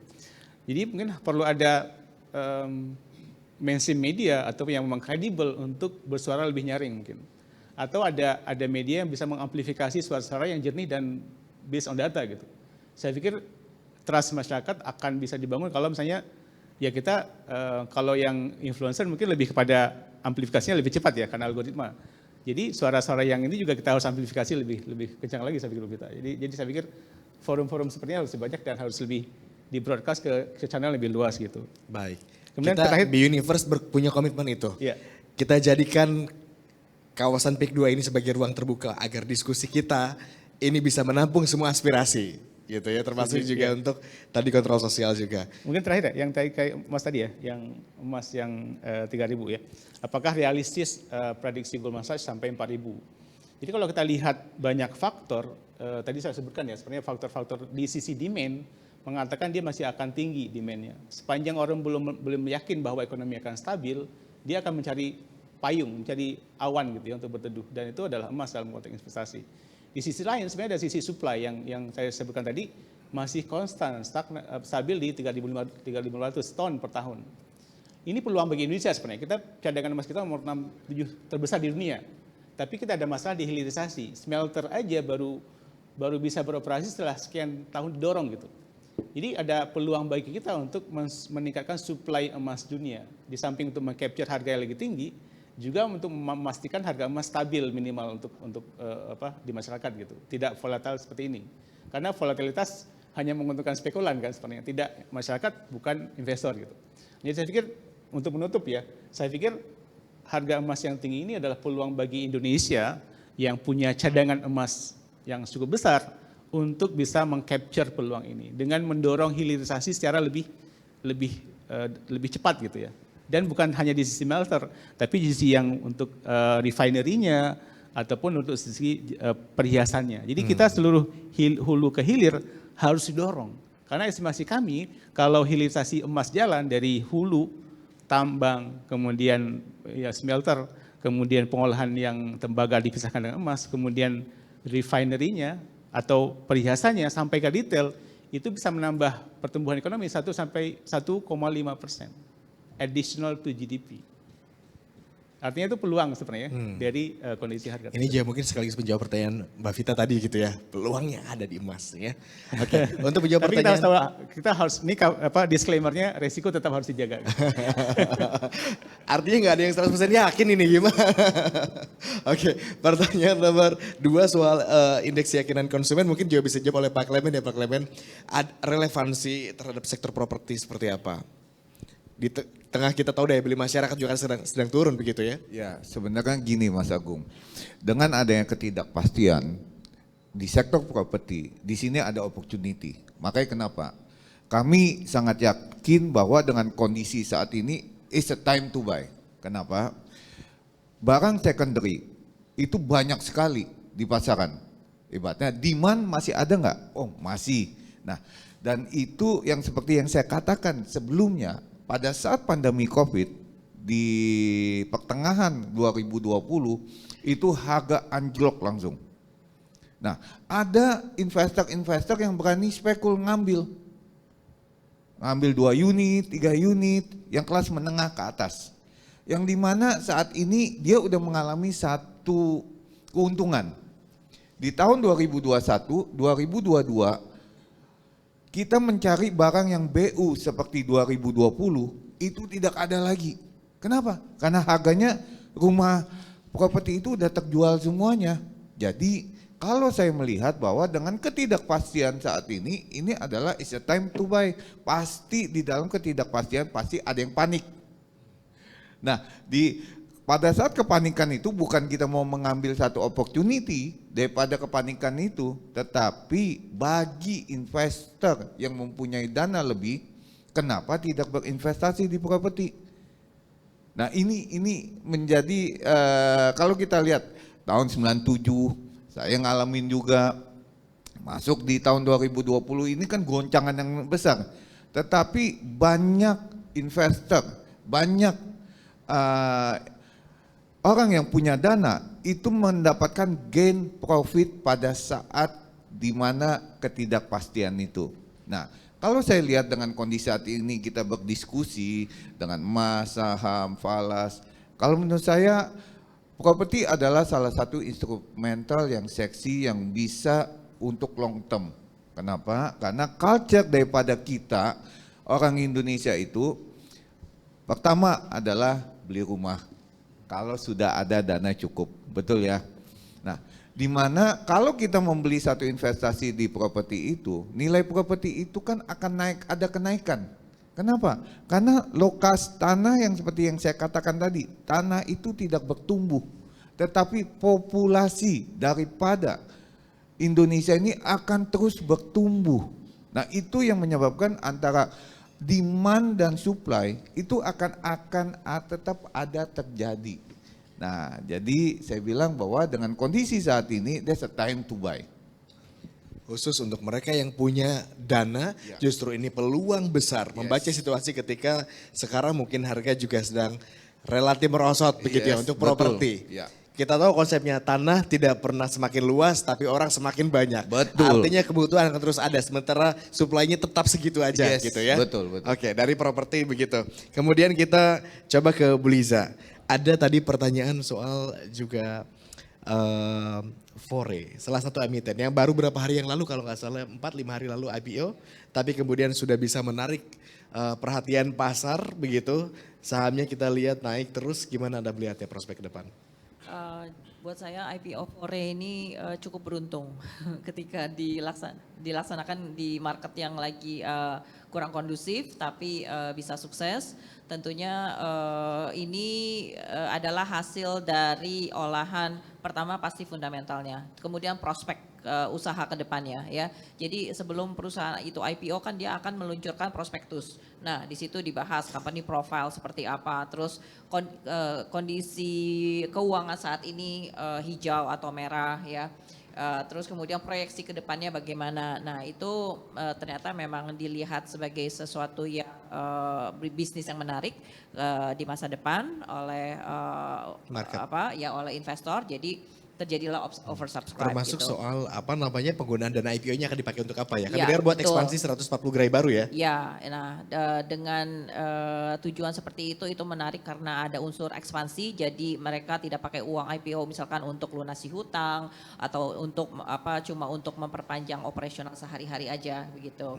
Nah, intinya mungkin kita balik sebagai investor atau trader pasar modal Indonesia, kita balik lagi tanya ke diri kita sendiri, saat ini kita trading pakai apa gitu. Maksudnya toolsnya gitu, pendekatannya apakah fundamental atau apakah teknikal gitu.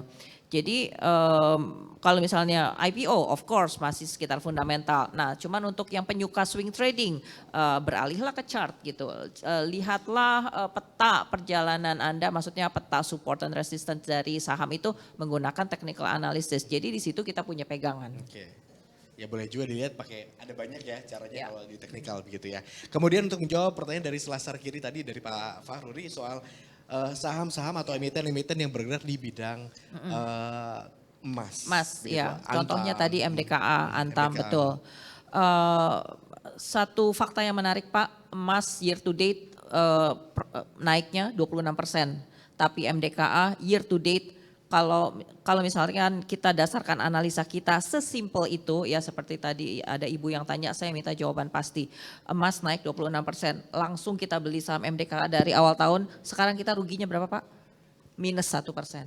Nah, jadi bukannya kita tidak ada jawaban pasti, tapi investasi saat ini mungkin tidak bisa kita, investasi itu sejatinya adalah rumit. Harus punya perencanaan yang matang. Kita harus lihat dari berbagai sisi. Top to down analysis, nggak cuma sekitar company-nya doang, harus dari global market pastinya. Kemudian negara, ya kan makro, makanya ada makroekonomi. Baru mengerucut ke industri and then ke perusahaannya masing-masing, begitu kan.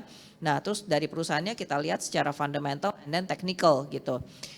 MDKA kan bottom line-nya rugi di kuartal 3 dan 4, so that explains kenapa harganya bisa sampai harga 1.000. Dan ketika level 1.000 itu murah banget kan Pak untuk MDK. Ya udahlah, terus emasnya sekarang udah 3.000, ambil aja gitu kan. Satu bulan terakhir, minggu terakhir baru untungnya bisa puluhan persen seperti ini. Antam kita tahu GCG-nya kurang bagus, ada kasus Budi Said kemarin itu, ya kan. Nah itu juga jadi emiten pemberat gitu ya.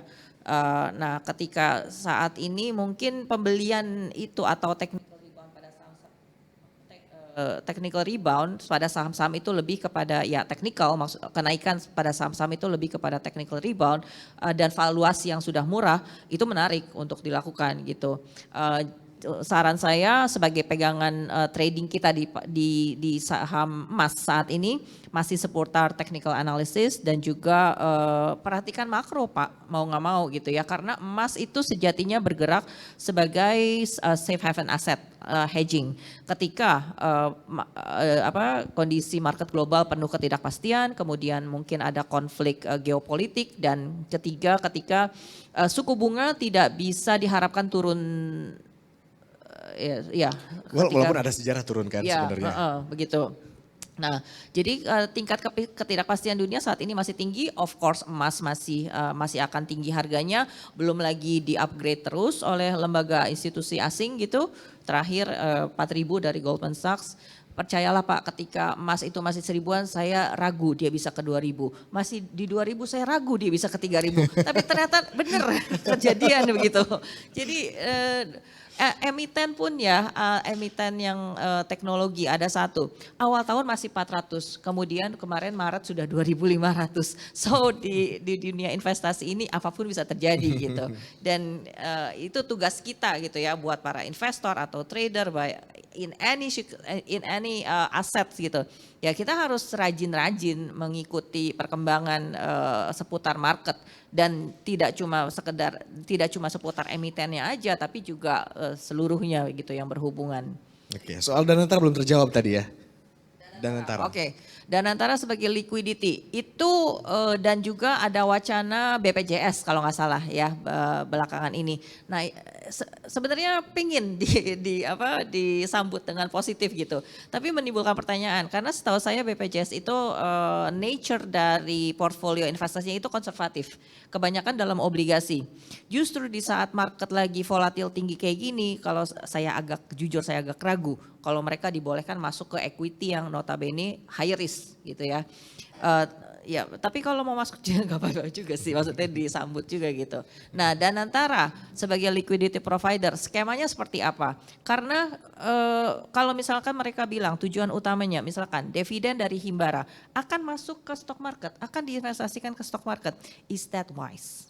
Ya, di mana sisi prudence-nya gitu, ya kan? Maunya investasi kan untuk bisa untung, ya mungkin juga Bertambah ya maunya. Ya liquidity provider ini sebaiknya juga make sure gimana caranya, make sure sedangkan menjanjikan return itu tidak boleh loh, ya kan, itu ilegal. Betul. Gitu. I mean mereka di dalam tim Danantara pastinya orang-orang expertise semua. Mereka hopefully mereka tahu apa yang mereka kerjakan dan liquidity provider ini idenya sangat disambut dengan positif oleh para pelaku pasar karena tadi saya bilang liquidity yang kita butuhkan di market saat ini gitu loh.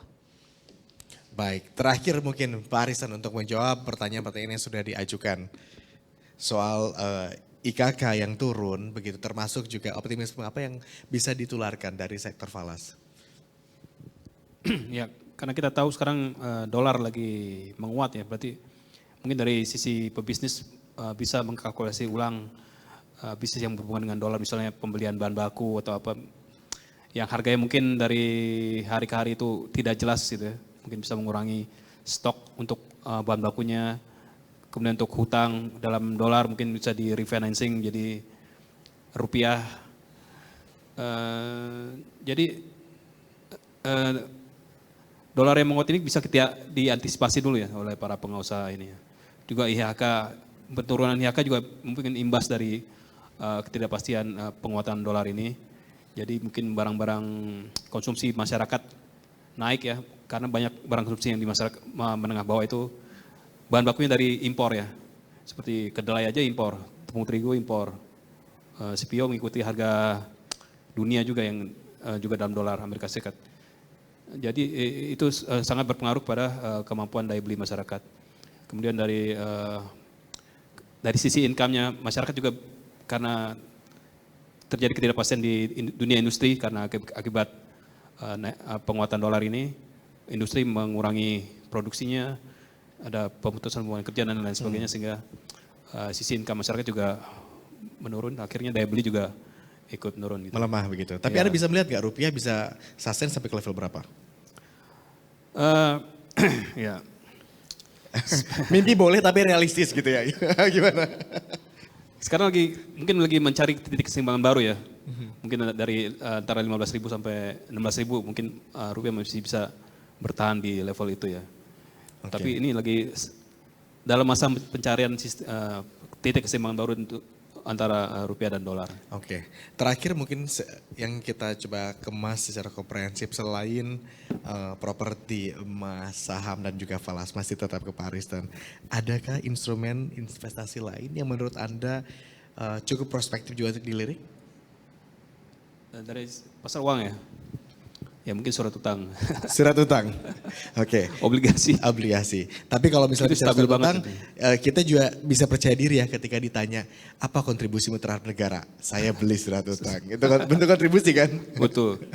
Kita perlu banyak rupiah. Oke. Baik, terima kasih Pak Ariston, terima kasih Bu Liza, terima kasih Pak Lukian, terima kasih Pak Clement, Bapak Ibu. Tampaknya kita sudah sampai di penghujung acara, tidak terasa diskusi ini juga sudah menelurkan berbagai perspektif, pemikiran, termasuk juga kami sangat apresiasi sikap-sikap, termasuk juga optimisme yang ditularkan kepada kita semua begitu. Tentu harapannya adalah perekonomian di tanah air ini bisa menguat, kita bisa menemukan celah terbaik di tengah kondisi ketidakpastian global saat ini. Namun tetap berhati-hati dalam berinvestasi. Saya Agung Hardiansyah mewakili seluruh kerabat kerja yang bertugas, pamit undur diri. Terima kasih atas kebersamaan Anda. Sampai jumpa lagi.